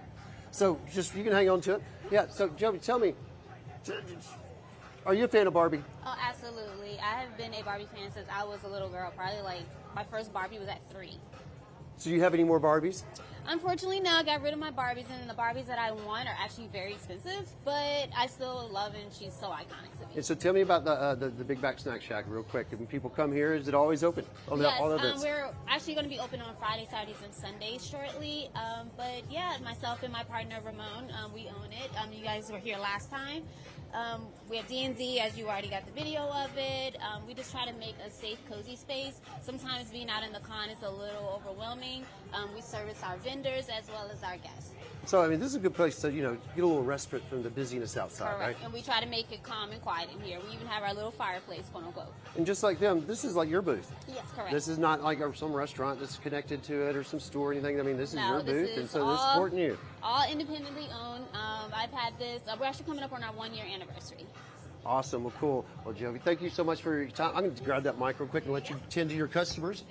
Yeah, oh yeah, you know it. And so yeah, that's what's going on here. And then you can come on after you get your refreshments at the concession. You can come on out here and you can check out your Millennium Falcon or your Voltron or all sorts of cool, crazy stuff. But yes, the main thing is the Barbie Con going on here at CCS until 5 p.m. today.